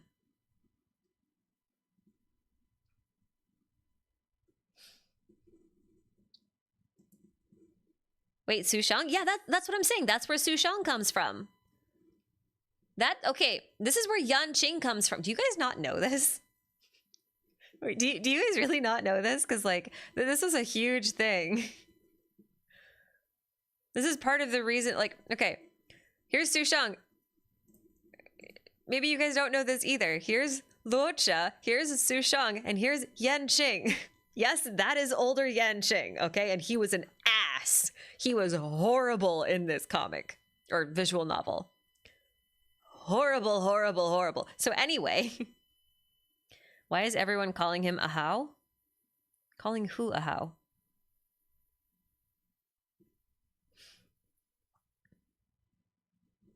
Anyway, point being, Hoyo likes to reuse things. They don't like to throw things out. They keep things and they just put them elsewhere. So if you see a design that you like or you see a character you like somewhere, chances are they'll show up again at some point somewhere. This is the way it goes. Anyway, I got really distracted. Yanqing character with a beard, you're drinking. Yeah, no, that's him. That's him. That's him. That's him. Yeah, he was actually really horrible in the visual novel, like a horrible person. So this Yanqing that we have on the Luofu is getting a second lease on life with better parenting. It seems to be working.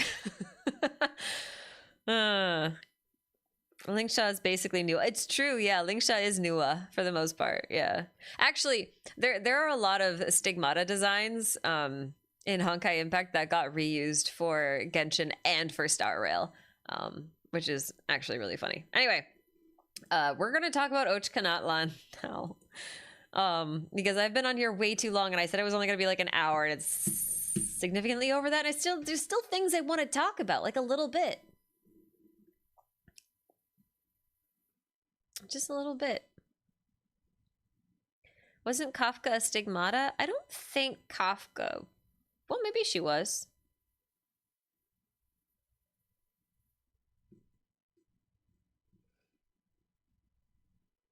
Maybe she was. Okay.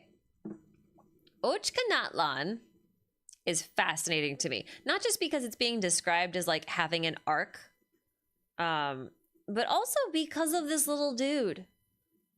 The little blue dude. What? How do you say his name? I'm not gonna try to say it. I'm gonna say something like cockatrice. That's not gonna be right. There's I'm also wondering if the dragon is Ochkan. I feel like that's a possibility.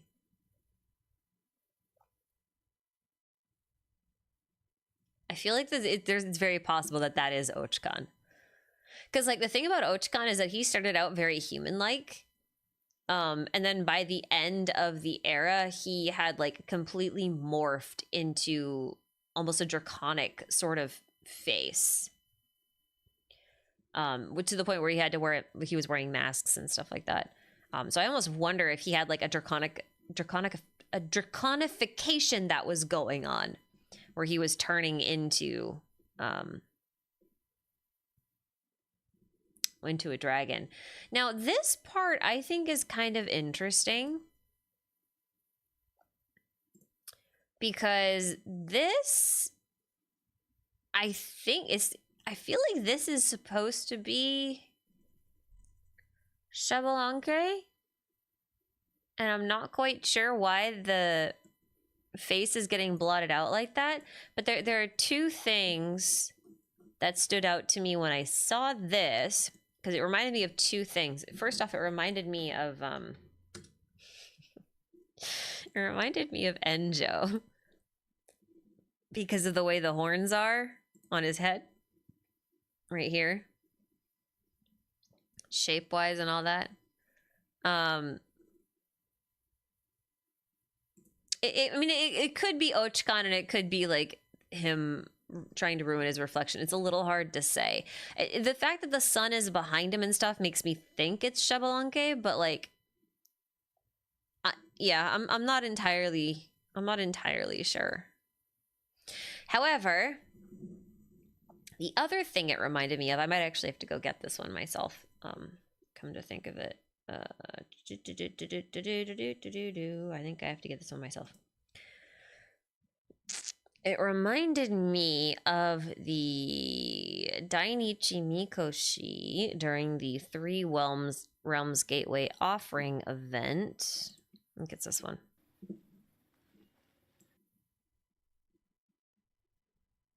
Yeah, it's this one.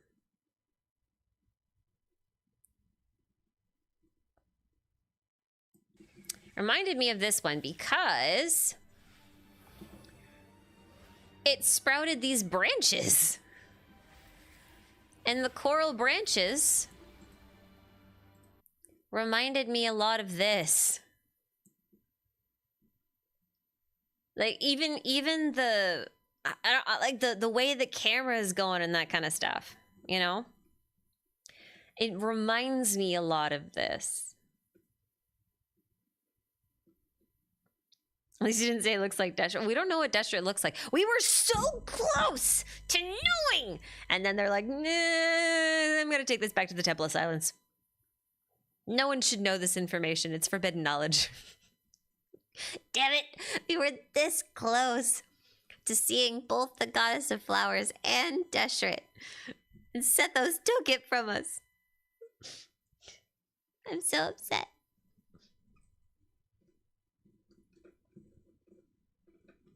So upset.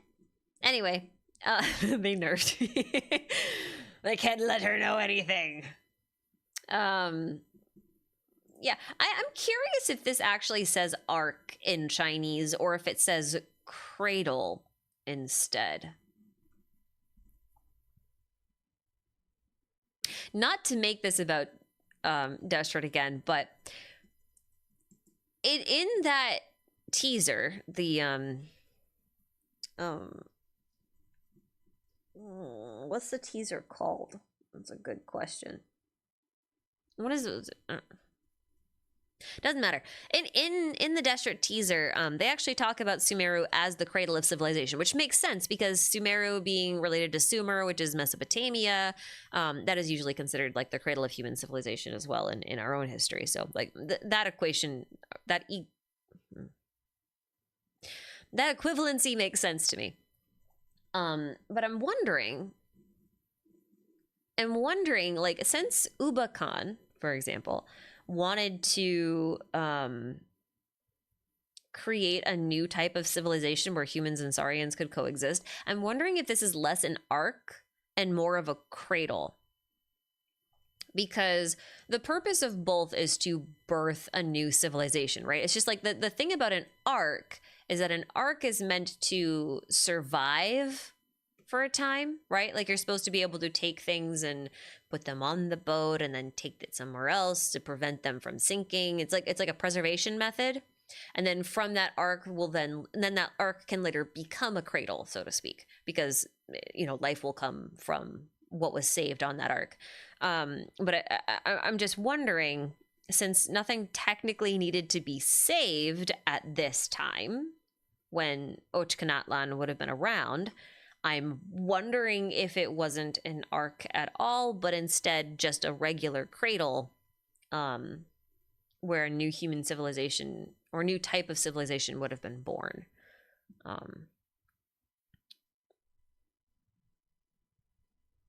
That's kind of what I'm thinking.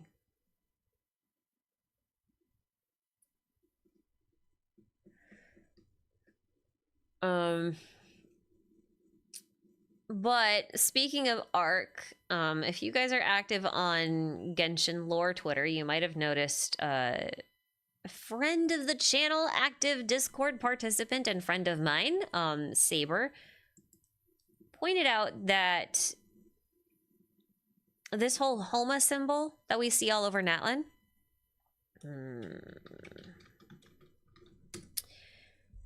if we go back to I don't think I'm gonna find. Oh, there we go. Here we go. Oh, it's really tiny. Wow, that's so tiny. Okay, I guess we're going on Facebook. That's fine. That's fine. This is what Project Arc from Honkai Impact looked like, and this was actually a method of trying to preserve human civilization in like a worst case scenario. It was supposed to come back and like repopulate sort of things, and also to look for a safe place for the for humans to go in worst case scenario kind of thing. But it kind of looks a bit like the Homa symbol, but it also to me looks like a sword or a key, which I think is interesting in context. But it's just like, if you look at Natlan's concurrent ring structure that it has here, you start to see a little bit of a parallel, and then the fact that they're using the word arc becomes a little bit more suspicious. Not because it is this Project Arc specifically, but because they could be reusing themes and ideas from it. Kind of looks like the Hunter key. Yeah, it kind of does. The thing about Arc is that it was actually manned by a flame chaser named Griseo. The thing about Griseo is that she was a painter. And a lot of her abilities circled around or revolved around just painting things to life. Like she would actually use her paints to bring things to life. And if that's not very Natlin, then I don't know what else is, to be honest with you. It's very phlogiston like in a lot of ways. But this would be her. This is young little Griseo. She grew up eventually. But she was also besties with another flame chaser named Cosma, who is, as you can see, quite draconic, which I also found kind of interesting. So you could see where Hoyo might be reusing some ideas here as well. Especially since Cosma here was actually at risk of devouring entire planets. But anyway... Just you, but it kind of looks like the huge building in Iktomisaur. It does look a bit like the Dainichi Mikoshi, you're right. It does a bit. It lacks a lot of the ring structures, but inside it does have the concurrent spinning rings that it uses to change from light to day and stuff like that. So there's that. There's that I find interesting. And then there's this little thing who, yes, does look quite a bit like... Wait, how do you say this again? I have to have this guy say it for me again. Oh, what's that? This is a very important companion. I don't remember what he said. What his name is. His name is Kokuik. Kokuik. Okay. There we go. I got it. Kokuik. A lot of people have pointed this out already. But, this little guy has a weird resemblance in their wing structure, not just to the travelers, but to little Wind Wisp and Venti, if I can friggin' find him, if he's in here. I don't know if he is. I might have to go actually like pick him up myself, which would be annoying. Did I pass him?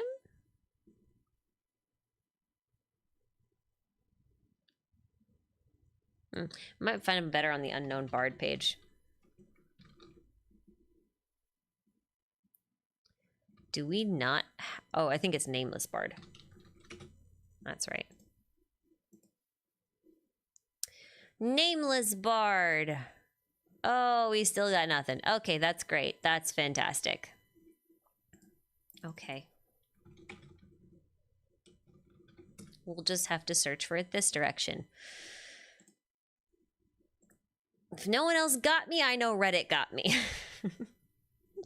This little guy. Okay, so like, as we progress in Ochkanatlan, as you can see here, Kokui starts off with no feathers, and then over time he gains a single feather. I just realized that says super awesome sauce laser. Who wrote this? Do we blame these guys for writing this? They're the localization team. They localized that to awesome sauce laser. What? Oh my god. Okay. Well, immediately after this, he went from 1 feather to 3 feathers. And that is quite similar to what's going on with Venti over here, which I find interesting. Being a little one-winged fairy. Especially, like, the thing about the one-winged thing with Venti that I find interesting is, like, he actually put it on his vision, too. Like, his vision, like, the regular casing has 2 wings. But if you look, he's only given himself 1 additional wing. Which is so interesting in context of the fact that he only ever had 1 wing as a little wisp. And then we've got this little thing over here that also has only 1 little wing as a wisp. And then the twins also had like this exact same feather structure with their wings, but they had 2. It's very strange. Wait. What did they call that? What did they call that thing? Dragon of the City of Flowing Ash, the Tainted One. Yeah, I'm pretty sure that's Ochkan. I think that's Ochkan, man. Arlecchino, one wing. Yeah, actually, good point. Arlecchino has one wing most of the time. Like, in her human form. I mean, she does gain a second one when she's in boss form, but, like, that's a good point. Look at him making little dragon friends. I love it. I think it's a dragon. Might be a dragon. I love these little Zepetlis. They're so cute. They did say that in Ochkanatlan we might be able to find something that will help the little guy traverse a volcano, which makes me wonder if the Collective of Plenty is over by the volcano. Like, you guys know how in Natlan there's that erupting volcano in the distance? It's in the opposite direction of Ochkanatlan, but I'm wondering if, like, the volcano and Merjavari are closer together. If we have to go to the volcano, if we need something to traverse the volcano, and the Collective of Plenty is known as, like, an agricultural space where they grow lots of food and stuff for Natlan, then being near a volcano is perfect for them because volcanic soil is incredibly fertile. That would make a lot of sense.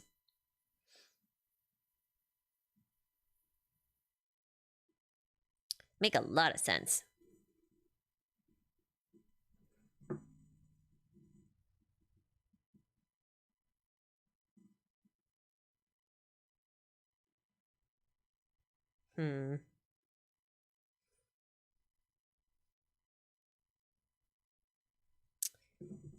Anyway.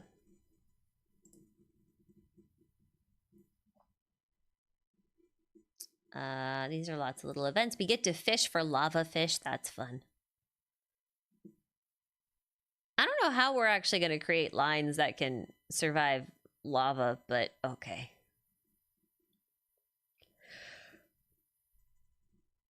I also find it interesting that this is such a bizarre pattern. I don't really know what to make of it. I've been playing so much Zenless lately though that, like, whenever I see these little nested rings, all I can think about are what do you call them? The Nazir amulets. I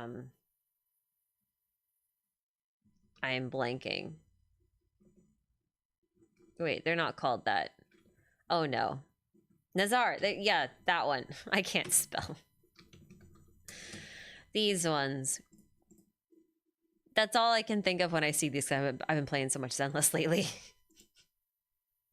Weirdly reminiscent of Irminsul. Yeah, I mean, okay, the thing about that though too, like, you gotta remember that Irminsul actually was it's blue on the inside for one thing, but it actually has the eye symbol, the Homa symbol on it. Oh, it's not 3.2, it's 3.3. What am I doing? Irminsul has the eye symbol on it.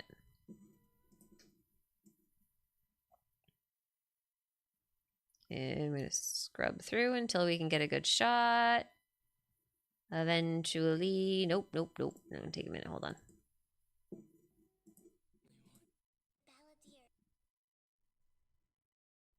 It might actually be after this.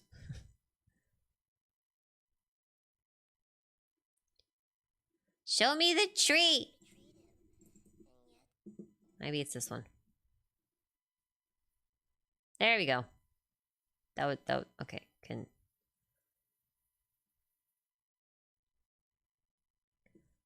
I love my son, but that's not what I came here for. There we go. So you see it right there, right? Like, you see the little circles with the prongs on them and everything, and the branches and whatnot. I don't know how much I think this abyssal one is Irminsul-like, as much as it's very tree-like, just in general. But I do think it's interesting how different they are. Like, this, the one on the left is actually more organic and more, like, kind of all over the place and random, whereas the Irminsul one is more structured and linear. The tree branches look like notes. Yeah. I think this is the same pattern, like texture pattern, as we had for Gosoith. Goisothoth. I can't say that fast. Those are the Heart of the Abyss in the sky. I'm pretty sure this is the same pattern they were using on the sky for it. I don't know what that means, but Irminsul is more technological. It is less organic. Yeah, it's definitely more structured, more ordered, I suppose you could say. Oh, is the Collective of Plenty confirmed to be located near the base of the volcano? Okay, I did not know that. Or I didn't remember that. One of the two. I have been very distracted. Abyss tree is like the evolutionary tree with some branches crossed out. Oh, interesting. What is the chat summary? Wait, what does the chat summary say? Is it funny?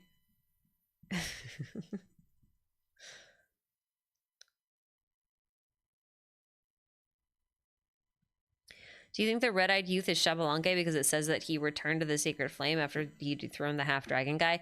I don't know. I'm like I don't know. It doesn't make too much sense because I feel like Ochkan would recognize him. And also, I'm pretty sure that Xbalanque entombed himself in primal fire in order to make sure that the whole process was possible. But I honestly don't know. I couldn't tell you. Okay. So there were a couple little things I wanted to mention because I'm gonna wrap up here. But there was one other thing that caught my eye when I was looking at this. So one of the events here, we've got this whole like fortune telling event, right? Where we get this really nice sword. I'm pretty stoked about this. I don't know exactly who I'm going to use it on or what it's going to be for, but I'm still excited for it. But its name is Eshu, and it's refined with Odara. And I was like, I don't know what that is. And then I started looking it up, and I learned that Eshu, also known as Eshu Odara, is a deity, I think, in Yoruba spirituality. It's all about travelers, messengers, crossroads, that kind of stuff. He's also kind of like a trickster deity, it seems like. But also acts as an intermediary between boundaries of was it life and death? Hold on. I mean, like, I know I have it up right here, but like I didn't read this super carefully.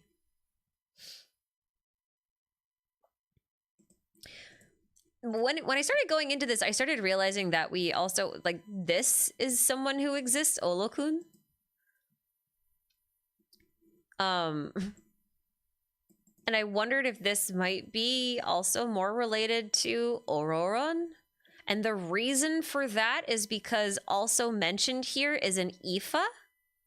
And Ifa is apparently a method of divination, a Yoruban method of divination, which I think is interesting.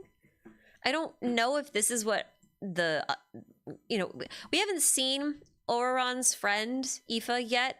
We've seen like the little drawing of him, like a little painting on a sign. So I don't know if this is what his name is based off of. But this is interesting to me on that front.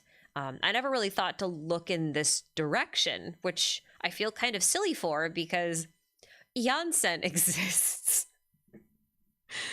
You know what I mean? Anyway, there's all sorts of little stuff in here.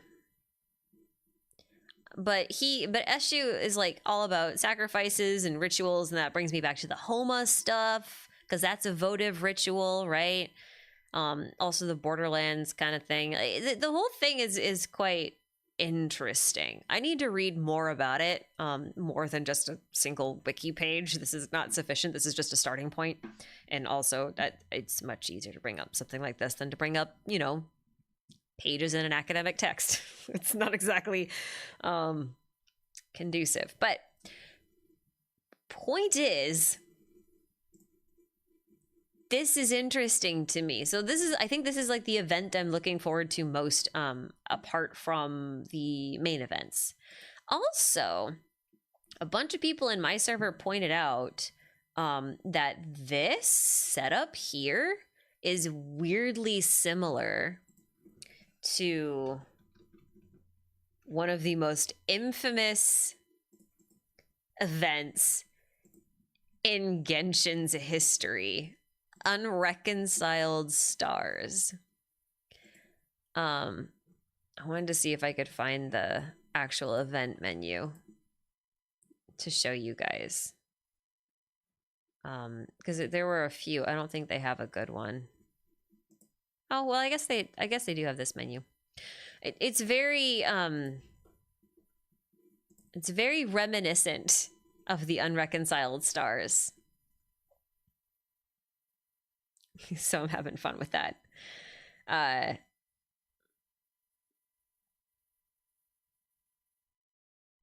Hot take 1.1 was the best time to start playing Genshin. Yeah, probably.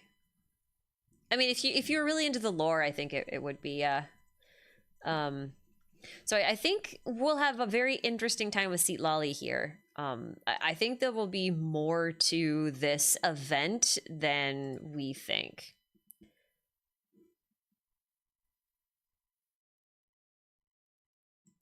I think it's interesting we're going from water to ice, too.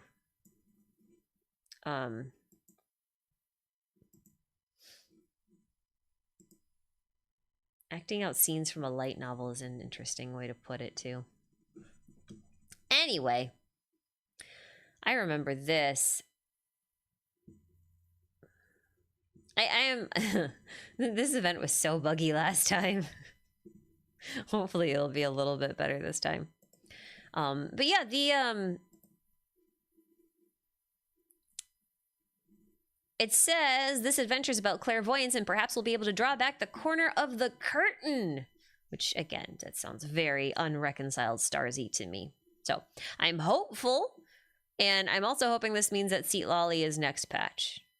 Because I would like to acquire her for my account. I think that's all I wanted to cover, though. I really think that's all I wanted to cover.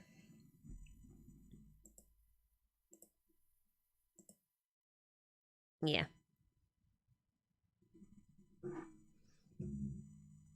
Scenes from a light novel. Genshin GCG has a light novel about Desperate. Oh, it's all coming back together. You know what? You said it, not me. I didn't say it this time. Domain murals. We only saw one mural. I know there are more, but we're not going to talk about the ones that we haven't seen yet. Unless they were in the very beginning. That's possible. If the Dragon King comes back, won't that mean the end of humanity? I don't think so. The thing is, I'm fairly convinced that humans are dragons. Like, I'm pretty convinced at this point. And I think it'll take a lot to change my mind, you know, to go against that. So I think it's more about, if a Dragon King comes back, it's more about them accepting that this is the new way of the world. You know what I mean? It's more about accepting the fact that, oh, I forgot about this dragon statue. More about accepting the fact that times change and we need to adapt, and sometimes that means taking shapes we don't want to.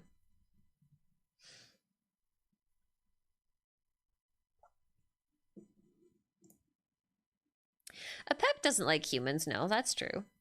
But I mean, Dvalin doesn't mind them. Ajdaha doesn't mind them. Nuvolette learned to love them. Also, interesting, I actually think this boss is almost like, to a degree, confirmation that Natlan's Night Kingdom does connect to the Ley Lines at some point, because the Mimicry boss is able to figure out what it mimics based on information that it pulls from the Ley Lines. And like, this is a Fontaine and Inazuma boss, so it has to be able to access Fontaine and Inazuma from Natlan in order to get that, don't you think?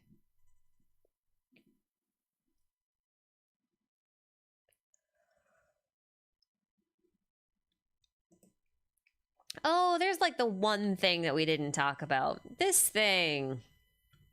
This thing is actually something found in Fontaine, minus the bit in the middle.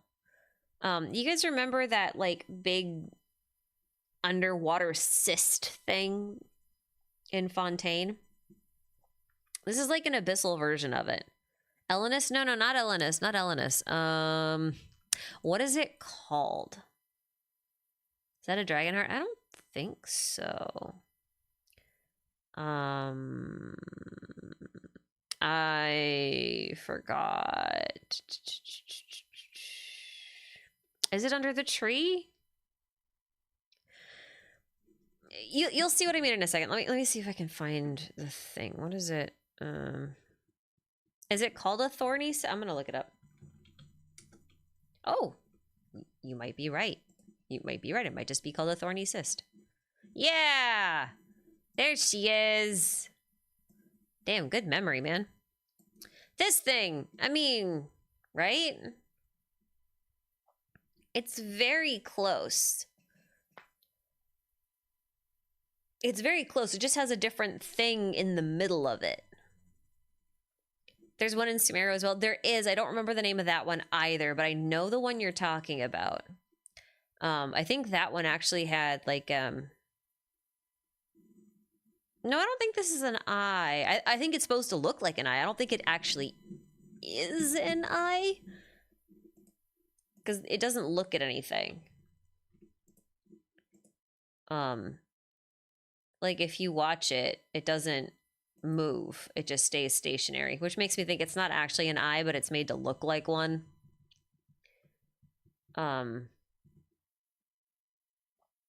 This was only annoying because it was underwater. So long as this one isn't underwater, we should be okay. Didn't Inazuma have one too? Yeah, we had the miasmic tumor. But it was a little bit different because it was based on the roots of the sacred Sakura, but like similar concept. Not quite the same thing. The Sumeru one was just the Marana boss from the Aranara quest. No, it wasn't the Aranara boss or the Marana boss, but it was from one of those Aranara quests. I wonder if I can find if I do this. Probably not. Nope. Corruption ball? Wait, is it actually called the corruption ball? No. The one in the cave? Yeah, I wasn't thinking about the ruin golem one. I was thinking about the no, not the Marana.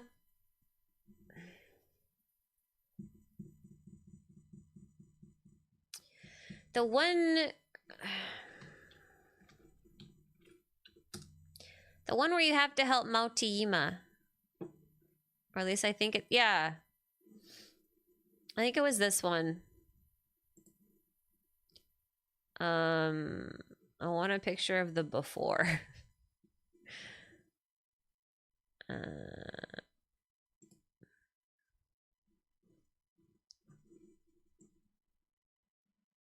I don't want to go through my R&R clips. There are like 150 of them. Please don't make me. Huh, it doesn't seem like they have the boss here. Okay, well, it was this one, but I still think that the cyst in Fontaine is the closest one to this over here.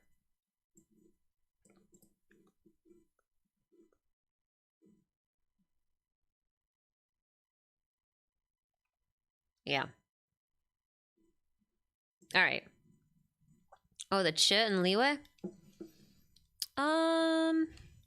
The Ch and Liwe is a little different.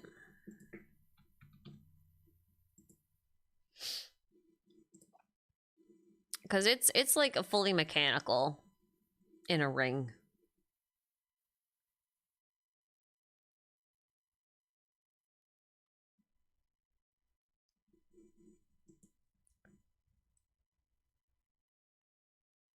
Agnihotra? Is that what it's called? Let's find out. This is such a useful picture. Look at this. Look how useful this is. This is exactly what I want. I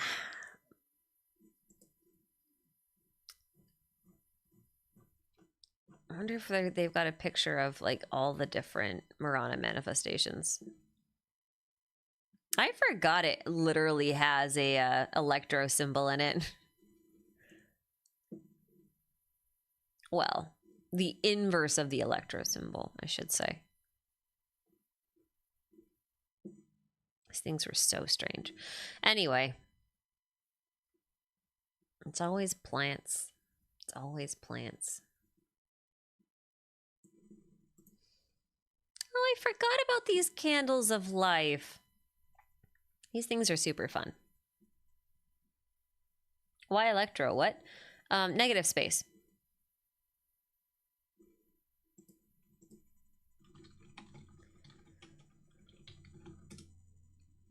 Negative space.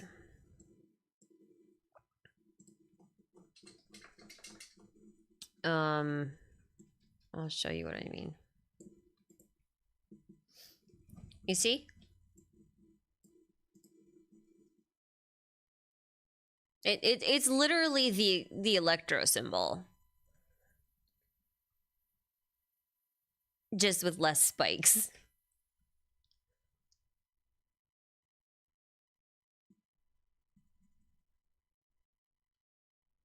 It's not the one on Scar's back. Oh no, this is the one on Scar's back, isn't it? Because A has the three of them.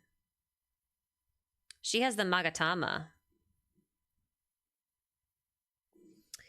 I don't know if they're gonna have it. They might. They might. Let's find out.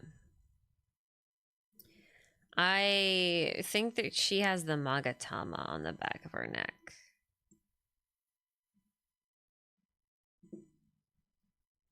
And he has the...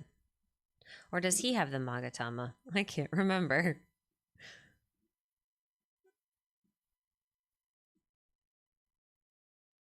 I don't remember. No, I think she has the Magatama. He has the lightning. He has the... Yeah.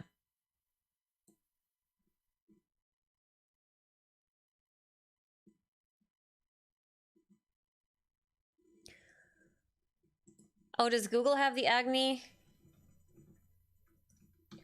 Hotra Sutra? Oh, yeah. It has them. Hold on. Okay, here we go. Hey, look, someone did it for me. Hooray. I love when people do these things for me. Okay, yeah. Yeah, he has the spiky version and she just has the triple Mitsudomoe, those. Yeah. Yeah. I'm still I'm going. You guys can keep tricking me into staying longer and longer. I'm gonna go now. I should actually be working. I'm supposed to be working on a script. I had an idea for a Star Rail thing, and I want to do the thing. Shut up, Jibby. None of the Electro characters belong where they are doing what they're doing. Honestly, yeah. It's interesting. This is just interesting to me in the context of like, look at this though. Look at this though. You can't deny this. Mother, son. Purple, teal. This is a stupid connection to make. I am fully aware. However, it is worth noting that like even this thing, even the boss here, like even this boss is very purple on the outside and then very animo teal on the inside. And like, you can't... Yeah. Grandmother. Listen. Technically, Raiden is Wanderer's younger sister, who happens to have their mother inside of her. So, like, I ain't gonna argue the semantics here. I don't know what you call that familial relationship.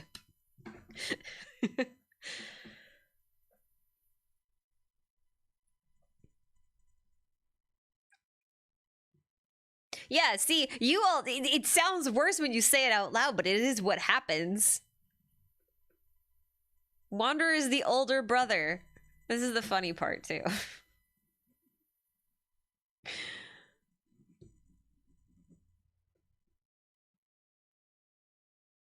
It's funny, you guys all go Sweet Home Alabama, but in my head, I hear the Lion King song where they just keep singing, He Lives in You.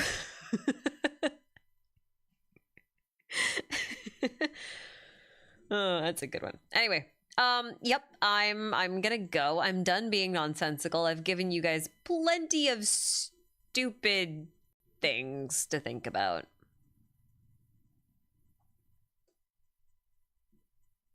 Yeah. This is actually one of the better shots of this, I think. Oh no, here we go. Here's a good one. You can really see it this one if it was higher quality. Yep. Anyway, I'm closing these. I'm done. I've shown you all of the things I wanted to show you, and I think I've talked about all the things I want to talk about, and I'm tired and I want to write something.